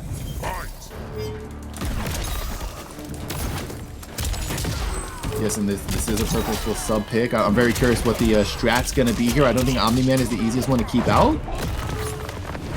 With unless Rattlehead just feels like the sub Chameleon mix is a little stronger than Scorp Farah. Lands his glaive here.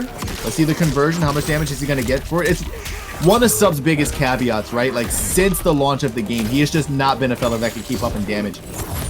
And even if he spends like all of his bars, it's so many resources for so little. The Molina Ballroom, but he mistimes the back two. Oh. Yeah, that's gonna cost him. Oh no, Sins, I know it's I'm not saying in regards of like how do you track Chameleon. I'm saying for anybody, I think she's just difficult to track. Like having to constantly deal with somebody on defense, and then the second you get offense going, having to like as someone who can see where Chameleon's at, I have a problem always tracking where she is. By the time I need to check again when it, you know. I'm using that ice statue on Wake Up there. Oh, TJ about to deliver the final blow here, potentially. Oh, he got him to land on. I mean, I feel like that was part of the strat, and at least we got to see it at some point during the match, but it might be, you know, unfortunately, got to call my homegirl JoJo too little too late.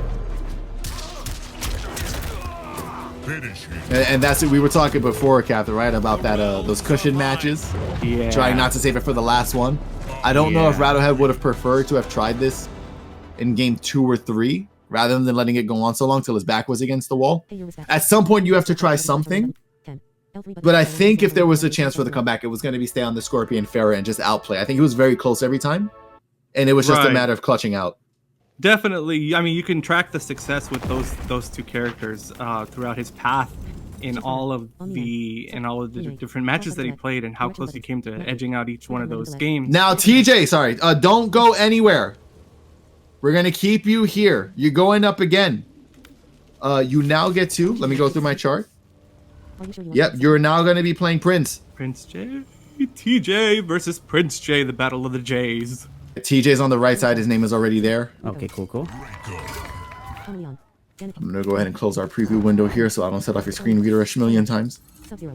Also, thank you guys in chat for we mentioned before, like maintaining the hype. So, I mean, sorry, containing the hype so we don't tear off everybody's ears as we progress through.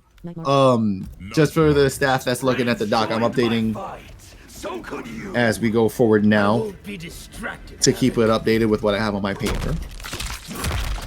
Round one. If any of you guys need it for reference. Here we have the Havoc making another appearance. Reiko. Yep, we talked about this. I gotta be honest, TJ too. I fucked with his Reiko drip. It's definitely like he definitely looks like a chess piece, you know. But it's beefy. I like it. Actually, Big Bird, are you still in the chat? You fucking with the drip? I feel like Big Bird's not gonna like this. I feel like it's too clean for him. Not enough war scars going on. Yeah, this fella's looking like the Royal Guard. That shit. I knew you weren't gonna fuck with it. I knew it. I know my friend too well. I knew he wasn't gonna like it. He hates this like the headgear piece that like TJ's using. My friend hates it. It's like, there's so many to choose from, and now I think Blindsight published earlier a doc with all of the descriptions. yes, I retweeted it. If you guys just need another Twitter to find it up. Like, yeah, it's really cool because now we get customized characters and stuff. It's really nice to be able to choose something. Yep. Yeah, and this is the problem too. Havoc Sub-Zero, I get the concept for Prince J here. I don't know if this was preemptive, knowing that TJ was going to make the Reiko pick on him. You know, it depends when people play each other enough. Sometimes they know what the matchup settled into. But it's still a one amplified projectile from Reiko just shreds that Sub-Zero armor. Yeah. Can mitigate it very easily. And Sub-Zero won't be coming back anytime soon after summoning him for the armor. Not to mention you're giving up the damage that you would be getting off of Jack's hit. But yeah, using the meter on those mid projectiles to keep him at bay. Managed to jump over and avoid the armor. Tremor, go ahead and deck Havoc real quick. She's not going to get enough damage on board to really solidify it. And gets it with the jumping kick. TJ first point on the board.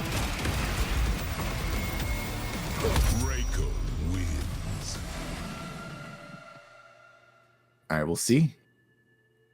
Is Prince going to continue to believe in the Sub-Zero pick here, or do we go back to Jax? Again, this is the first time when the rubber meets the road and you're in top 8 and you're facing off against different opponents who are just as sweaty as you are.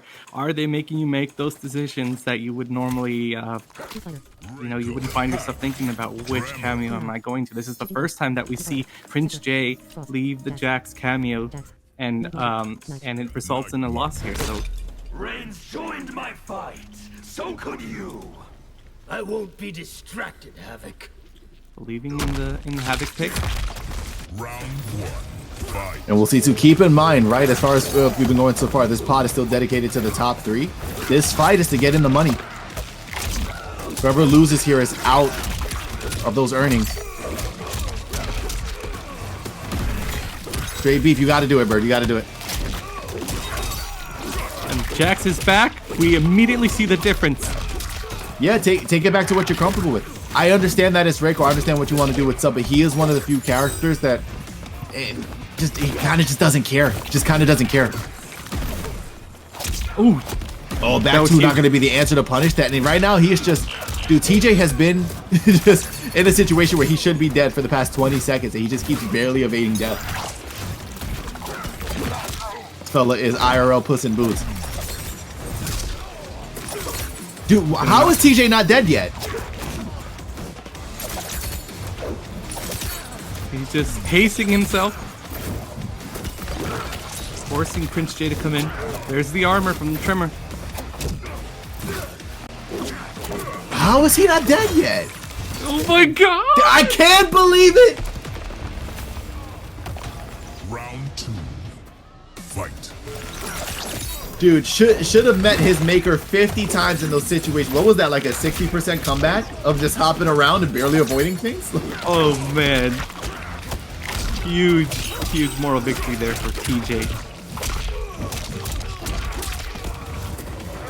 Okay. Switching sides here, Reiko with corner advantage. And he just keeps jumping over the wake up. Yeah, Prince J has got to... It's hard too because it's a habit that's worked so well for him, but he's got to stop it now. Because Yeah, and TJ the is thing just jumping every single time Well, on Oki yeah. and he's never there. That's the difference. Up until this point, he's been able to keep most of his opponents grounded. But TJ is perfectly comfortable playing the distance game, jumping when necessary, knowing that that armor can be stuffed out by simply crossing. Just not being there. Yeah. Yeah, now TJ up 2-0 on the board. Prince J gonna have one last opportunity to bring it back. Sub-Zero didn't work. Jax did a little better. I think it's just a matter. I know, like we just said it, you know, I don't mean to beat a dead horse, but I think it's just a matter of really, really reassessing this Oki plan and how you're going to approach him. Because we cannot, if we're going to be whiffing on this move and just taking hits anyway, we cannot spend all this meter on it. And is Prince considering a character switch? He is. He's going to take it over to the Ashra.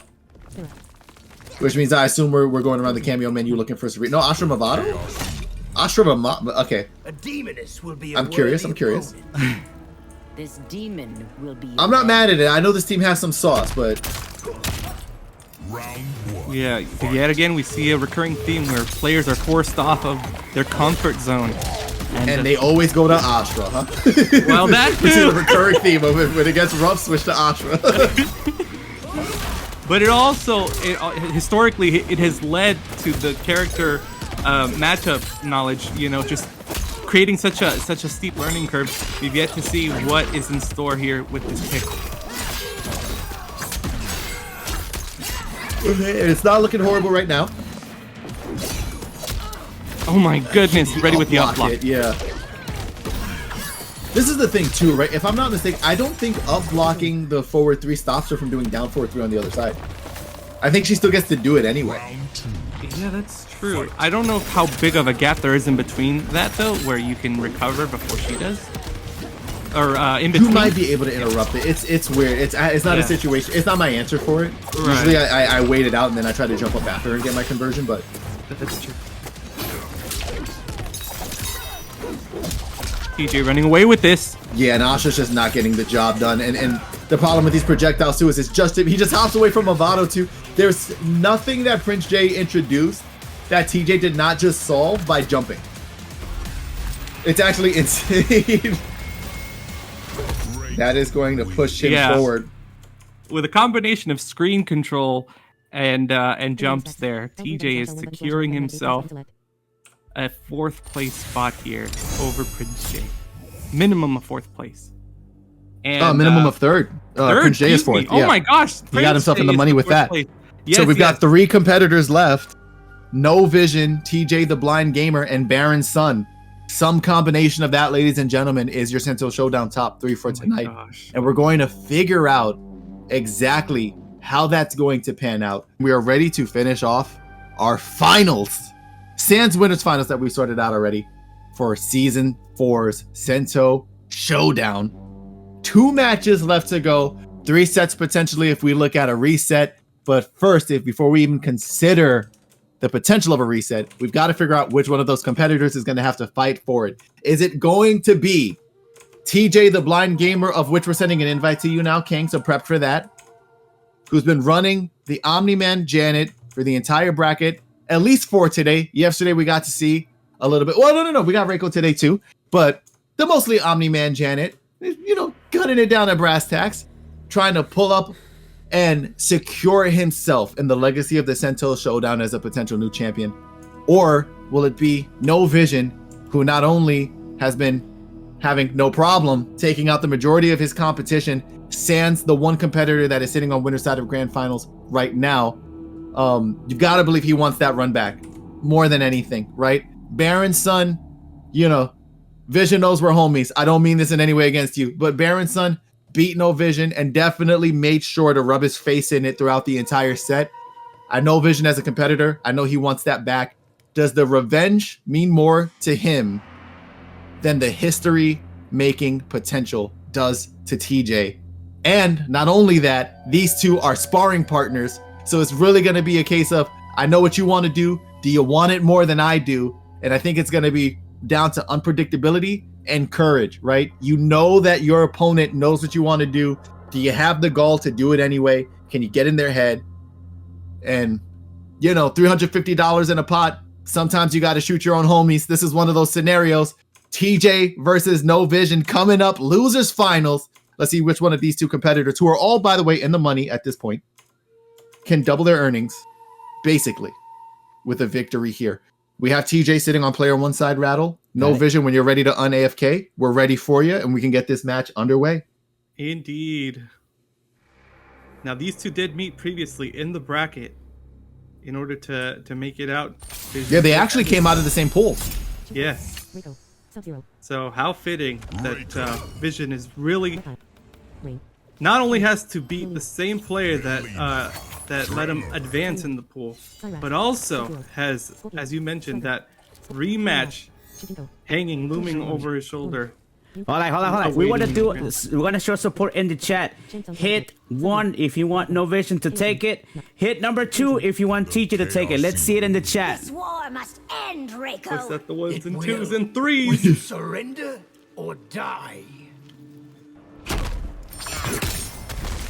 Yeah, see, I knew somebody like Sins was gonna be like that. I already knew. All right, TJ starting off strong. Now, this is a little bit different from the set that we saw yesterday. TJ did not pull out the Reiko at all yesterday, right? Kept it all down to Gear Ass. And now it's going to come out swinging with the Reiko. It's pretty even right now in the chat, the 1s and 2s. And you can't blame him for it. That Reiko being an excellent pick, it carried him up through this point in the top 8 so far. Yeah, remember, if you guys weren't aware with TJ during the MK11 days, how could you not be familiar with him? Was a big Terminator player. We memed on him yesterday for it, but Reiko does carry similar qualities to Terminator in terms of toolkit. We've got the run, we've got the projectile. We don't have Terminator's cool teleport that was so ridiculous for him last time, but you could run Motara and try to repeat something similar. And of course, we've got the command grab that we're making use of here as we get to confirm with the Tremor cameo. Not as high damage as it was before. Both competitors sitting on Fatal Blow. 30 seconds on the clock. And I just realized, too, we got Melina Shujinko, excuse me. I didn't even notice that this whole setup until now. Yeah, I was wondering. I heard the Shujinko, like, sound for charge up, but I wasn't sure if it was whose cameo it was. I was so busy, like, so you ever do that thing where you're, like, thinking and you just, like you tilt your head up? You know, I was, like, so busy, like, looking above the monitor. Going over like his Terminator history. I was like, what move if I'm forgetting or your command grab? I didn't even notice Shujinko was here the whole time. It's gonna go right underneath those ninja stars. And the nice confirm here. I'm curious how much damage he's gonna turn that into consistently. Nice slide. Again! Reacts with the ball roll full screen YOLO. Two friends having to ruin each other's dreams here. It's tough, but somebody's got to do it. There's not enough space for everybody at the top of this bracket. Is going to punish this. Yeah, we want to talk about the 1s and 2s. Nice punish there from TJ. That forward 2-4, it's just been working wonders and nobody can block it. And no vision. No problem. No slowing down. TJ trying to jump is going to get clipped out of the sky there. Now remember too, this is a case of history potentially repeating itself if no vision is to take the victory here again. I know we just mentioned it earlier, but they were in the same pool. TJ is on the loser side of the bracket because he lost to no vision in his pool. Okay. No vision picking up where he left off. The Melina pick. I'll be real, this is one of those moments where it's like, thank God no vision is such a troll too, because he's not going to be deterred from this at all. Like, it's the temperament you have when you have that kind of humor. It was like, oh, it happens, whatever. I want none from Internet. you, Empress. Round 1, fight. All right, let's see. No vision might have to play this one game at a time with 5-minute breaks in between. Also, the homie casual Ray with the sub. Hey, thanks for the Shout out sub, to you. Ray. Grassy, Appreciate grassy. it, brother.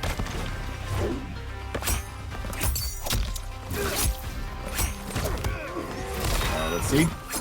Using Shujinko to steal the command grab. I forgot about that. Oh my god, how many? I don't even know what Melina can tick off of with that.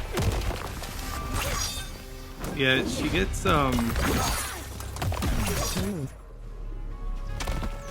man. TJ was actually able to use Tremor to reflect it. Sorry, Tremor to reflect. I feel like I said that wrong. I'm not sure. Not enough. Oh, expecting there a block. Here into the ball roll again. Oh, it just lets her rip. Yeah, just continuing this offense as if he never left. And TJ, this is the problem. We're going to run into this situation again. Is he going to want to stick it out with Breaker, or is he going to want to entertain a character switch?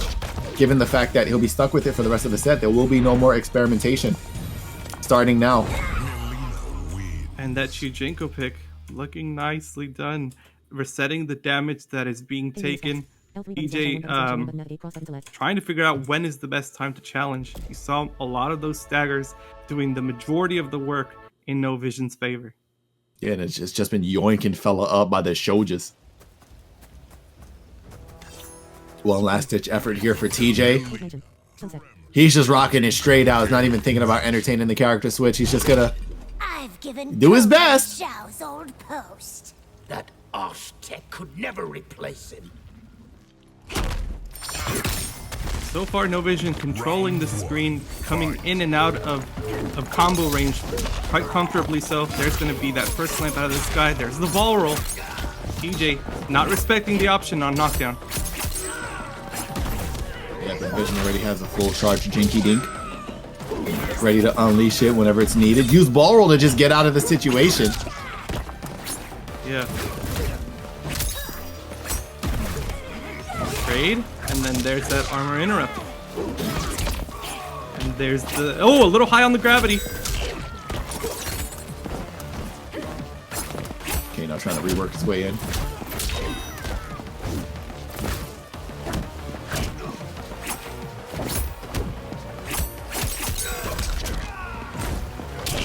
There's that restand pressure. Oh, and TJ's trying to break it. We can hear it.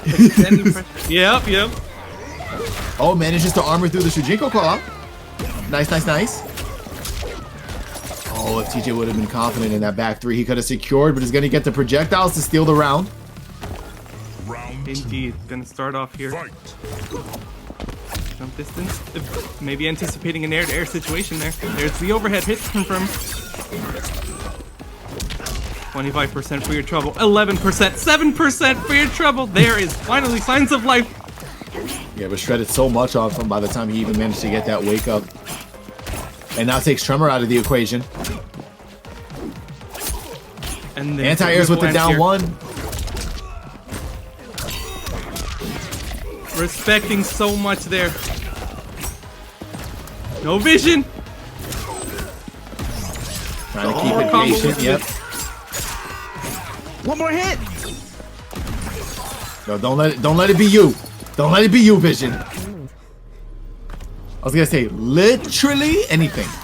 Literally anything. Fight. TJ known to try and stay alive. Where's the punish? No punish. Nice patience. Drops the combo. Shujinko's still gonna come out and get that charge up. Doesn't challenge. Negating some of that damage with the flawless block. Wake up ball roll. We've all been getting caught by that raw ball roll. It's worse too, like raw, no meter, like just full confidence. There's the command grip. I mean, if it works, why change it, right? So yeah, and I get the not spending meter on it too, because it's like you want the pop up, right? It's not her armored move. It's just so instinctual. Like so many Molinas coming out and using the command grab, giving Draco a taste of his own medicine. But No Vision just has such a light lead here. I've seen TJ make bigger comebacks than this, but it's gonna be difficult. That's the overhead. Gets out of jail for a second. Vision is just trying to time when he should go in with the telly. I know it. Never mind. The projectile gonna get the job done off the low side. No Vision locking it down 3-0 over TJ. Congratulations. And with that, we have, ladies and gentlemen, your grand finals decided. It's gonna be a run back between BarrenSun and No Vision. Congratulations to TJ for making that third place. Congratulations to No Vision. Sorry, go ahead. No, please. As it stands right now, our current standings. Tied for 7th place, Sean Slayer and Blind Press. Tied for 5th, Casual Ray and Rattlehead. 4th place, Prince J. And now 3rd place, TJ the Blind Gamer. We've got 2 spots left. In some order, it's going to be No Vision and BarrenSun. If history repeats itself as it did earlier tonight, BarrenSun's got to be feeling confident. He had a pretty dominant showing over TJ when they first competed. I'm sure. Sorry, not over TJ. We had a pretty dominant showing over No Vision when they first played tonight. No Vision is thirsty for that run back, try to reestablish himself. He had some good moments within that set. It wasn't enough to secure it. It all comes to this. Has he sorted out enough of the issue that is BarrenSun to not only beat him once, but beat him twice to secure the higher spot, higher spot in this $350 pot?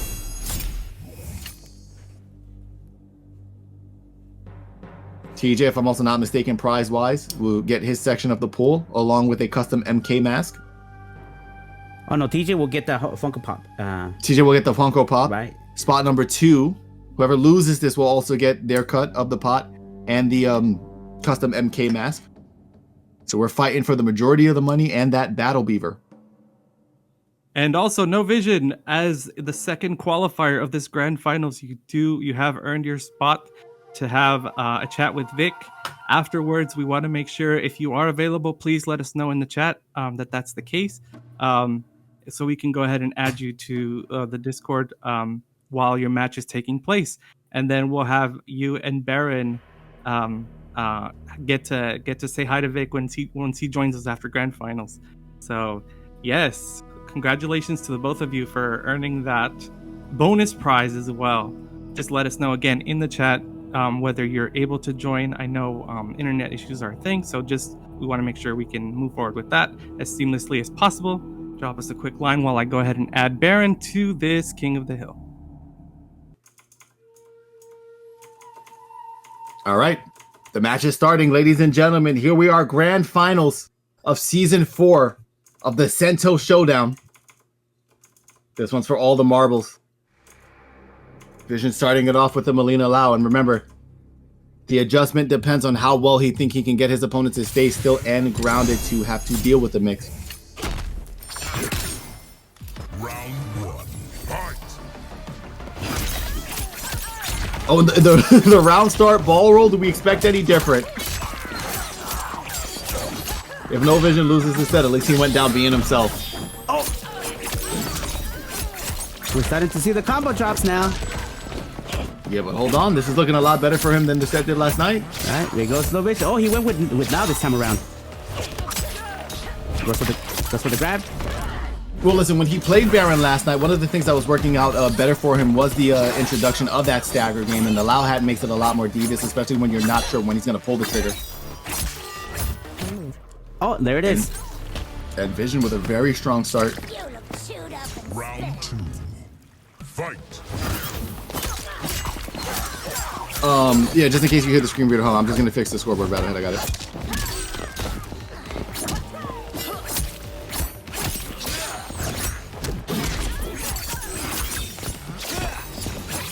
Oh, that was a good setup. Oh, that's a punish though. One of the things that everybody has been that No Vision has been getting away with is that bar roll. Like nobody has been punishing it. Barren trying to punish that. Good blocks on the string. Both characters whiffing. All right. Yep. Serena full screen. It happens. You can't avoid it forever. Able to pick up, no matter where you are in the screen. Boom. 1-1 apiece. Final round. Fight. All right, here's the 1-2, annoying mix. Mid overhead low. Mid overhead low, getting mixed. Got cut everybody. Ooh, oh, he just fully believed. And I've been saying, I think this is going to be the difference for Vision, right? Is understanding where people are getting hit with his normal strength and then just committing at some point. He gives up a lot of damage trying to play it safe. I get Melina's hard to hit confirm in this kind of environment, but in a lot of situations, if he just follows through, he can put damage on the table, and I think he's finally starting to test it. Oh, it was a little too far for that. Yep, it goes to the mix again. Getting clipped. Can't afford to take any more damage. He's trying so hard to play it cautious. He let go for 1 second, and now he's paying the price. He thought he had both Serenas. Oh my god, the bait. No, you don't have Serena yet. Oh, that's gonna hurt. There he goes. All right. He thought he had Serena the whole time, so he was trying to go for double Serena. The first point on the board goes to Vision. He's got to be feeling good about that. Nice. AU respects. L3 button slash L1 button slash L1 button navigate cross button select. All right, let's see. Can he stay on the path? Keep in mind, again, this is vision on loser's side. I'm actually going to put that on the thing to reflect it too. Choose fighter.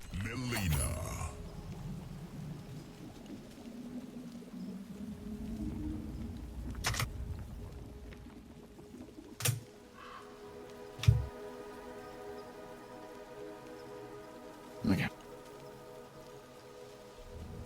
BarrenSun giving us some thought, potentially, maybe? Paying attention.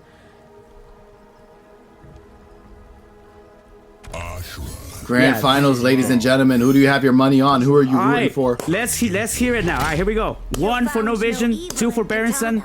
Hit it in the chat. Let's go.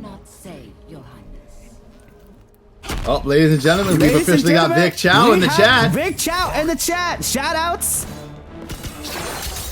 Welcome, Feel Vic. free to say hello. Don't worry about spamming Rattlehead with the sound reader. He's excited too. Good. Go for it right now. As we got grand finals of the Sento Showdown. Oh, good punish from Barren.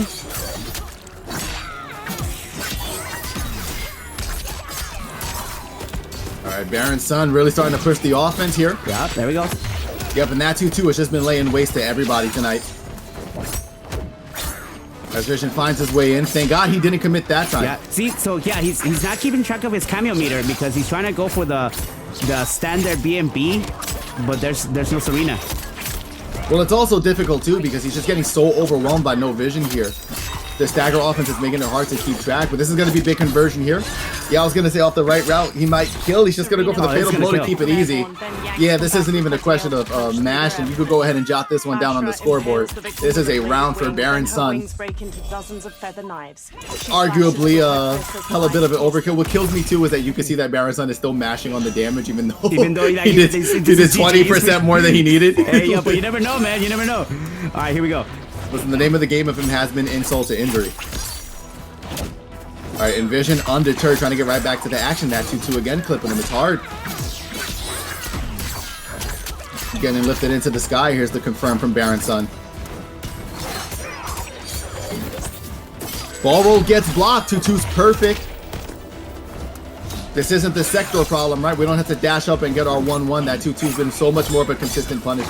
And I'm almost of full belief that issue with Sector on those stubby punishes is half of the reason that he's just been sticking it out with Ashra. Right. Because he's been giving up so many damage opportunities that he has not missed with Ashra at all.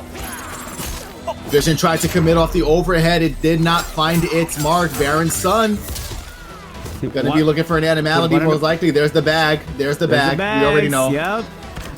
Vic says, I want my kids to watch. Hey, sorry, you know, unfortunately, this is an 18+ stream. So there will be fatalities regardless. We can't help it. These players are duking it out. This is a battle to the death, virtually, of course. Yeah, and with BarrenSun in here, no chance we're avoiding that at all. Nope. We're going to see one at some point. He tends to like to save it for game 2, but let's see. Let's see how long he wants to cook on the animality here. Choose fighter. Ashra. Lilina. Give him a freeze and then we're ready. Right on. All right, is it not updating at my end? No, you're good. All right, cool.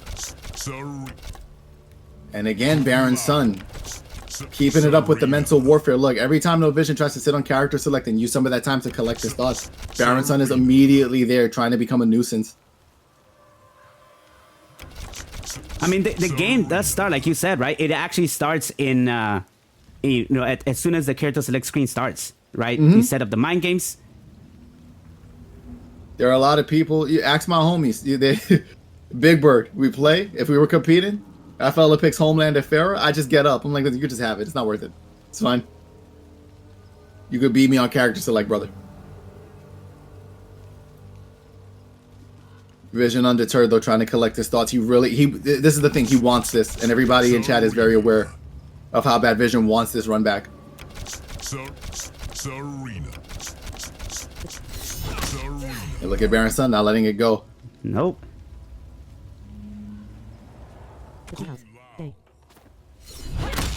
Okay, Vision feeling ready to go.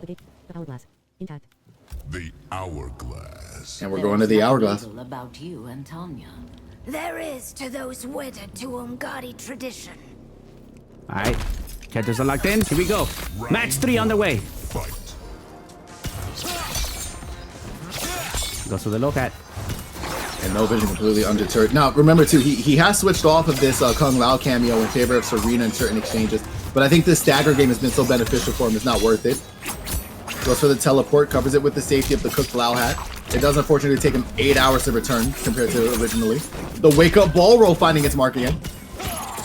That is a big punish. Oh, I guess not. Oh, but he let's go. It was, yeah, I was going to say it was beautiful defense up until...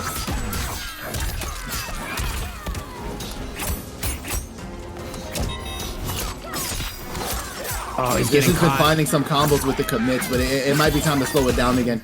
They found enough success that BarrenSun now is just refusing to let go of the block button. We might have to throw him a couple of times. Fight. Finds him there with the Lao hat. Here's one of the throws. Little Levenberger on board. Tries to go for Oki, but again, BarrenSun has just been the king of... Oh, I'm on my back on Oki's Emmy. I'm just gonna wake up and jump the other way. And it works out for him so often. That down 4 has also been doing kind of stuffing the offense from No Vision, keeping it at bay. Gets caught it's by been the low. speedy, but the strategy, for all intents and purposes, has been relatively simple on the side of BarrenSun and ridiculously effective. And he keeps letting go of block after the Serena. Goes for the setup. He's gonna get hit with Fatal there. Oh, he gets caught. He just went for the fucking Fatal, and it just zipped past him and immediately found it. Arms to the floor with her side blades, then ravages their torso with her jaws before biting out their throat. Still got a lot of room to make up here, though. Oh, get by the hat. Oh, that could have been a way bigger punish. He had the opportunity. I'm not sure if he was confused about what side BarrenSun ended up on, but 1-2 would have punished him universally regardless. Oh, and BarrenSun with the bags again, and here we go. Yeah, Unicorn Astra. And he's nothing if not consistent. Before impaling their head with her thorn and exhaling a torrent of rainbow fire over their writhing body until they're Here we go, Rainbow Flame Barge. One of the best animalities, in my opinion, in the game. Now listen, the last time these two competitors met earlier, BarrenSun on winner's side knocked Vision into losers, taking the set 3-1. Are we going to see a repeat here?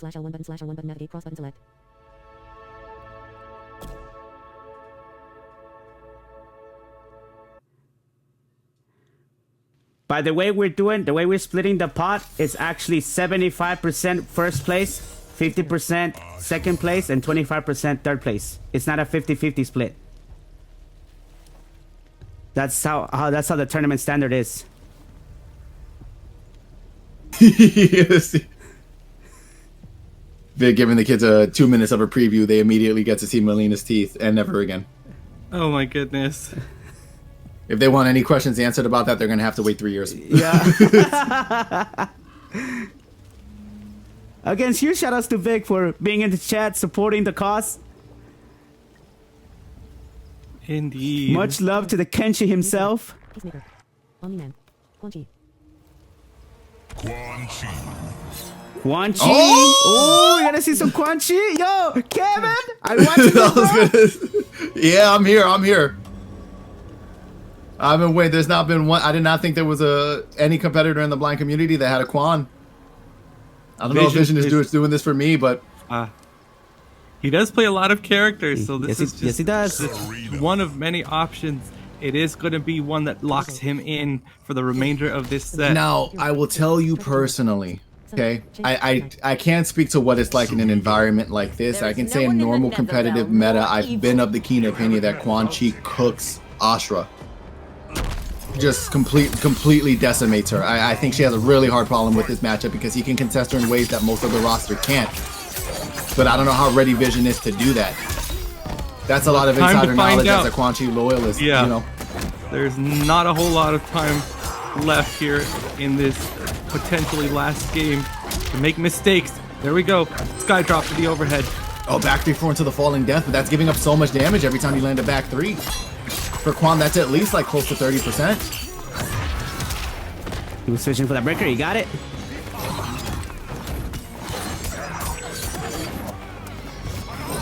And I like the strategy here. The stand 4 is a big part of the reason that Quan makes this matchup annoying for Asha. He's also able to basically contest. So if you read that she's going to do the wake up armor, you can wait it out, wait until you block it, and then just press stand 4 and get a pickup guaranteed. There's going to be the full convert. He's ready for it. Stand 4, down back 4. And catches her in the sky. Is Quan Chi the answer? That vision is needed the whole time. If he gets a game here, I'll call him monkey vision. I'll do it. Oh, goes to the setup. Oh yeah, but she doesn't sit in it long enough. It is going to drain a little bit of meter, but I don't think a negligible amount, all things considered. Oh, tries to go for the wake up Serena. She actually has one of the better wake up cameo moves in the game. She does. Oh, got him in the corner.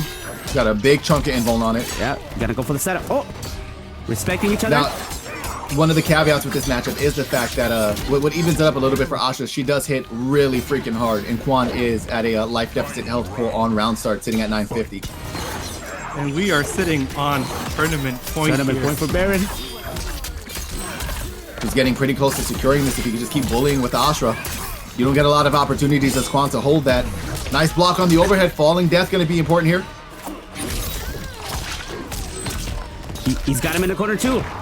Goes into the armor, uses the green. He's gonna be able to armor out of that. Oh, that is blocks the falling flames. He blocks the low. Okay, hold on. There's still hope.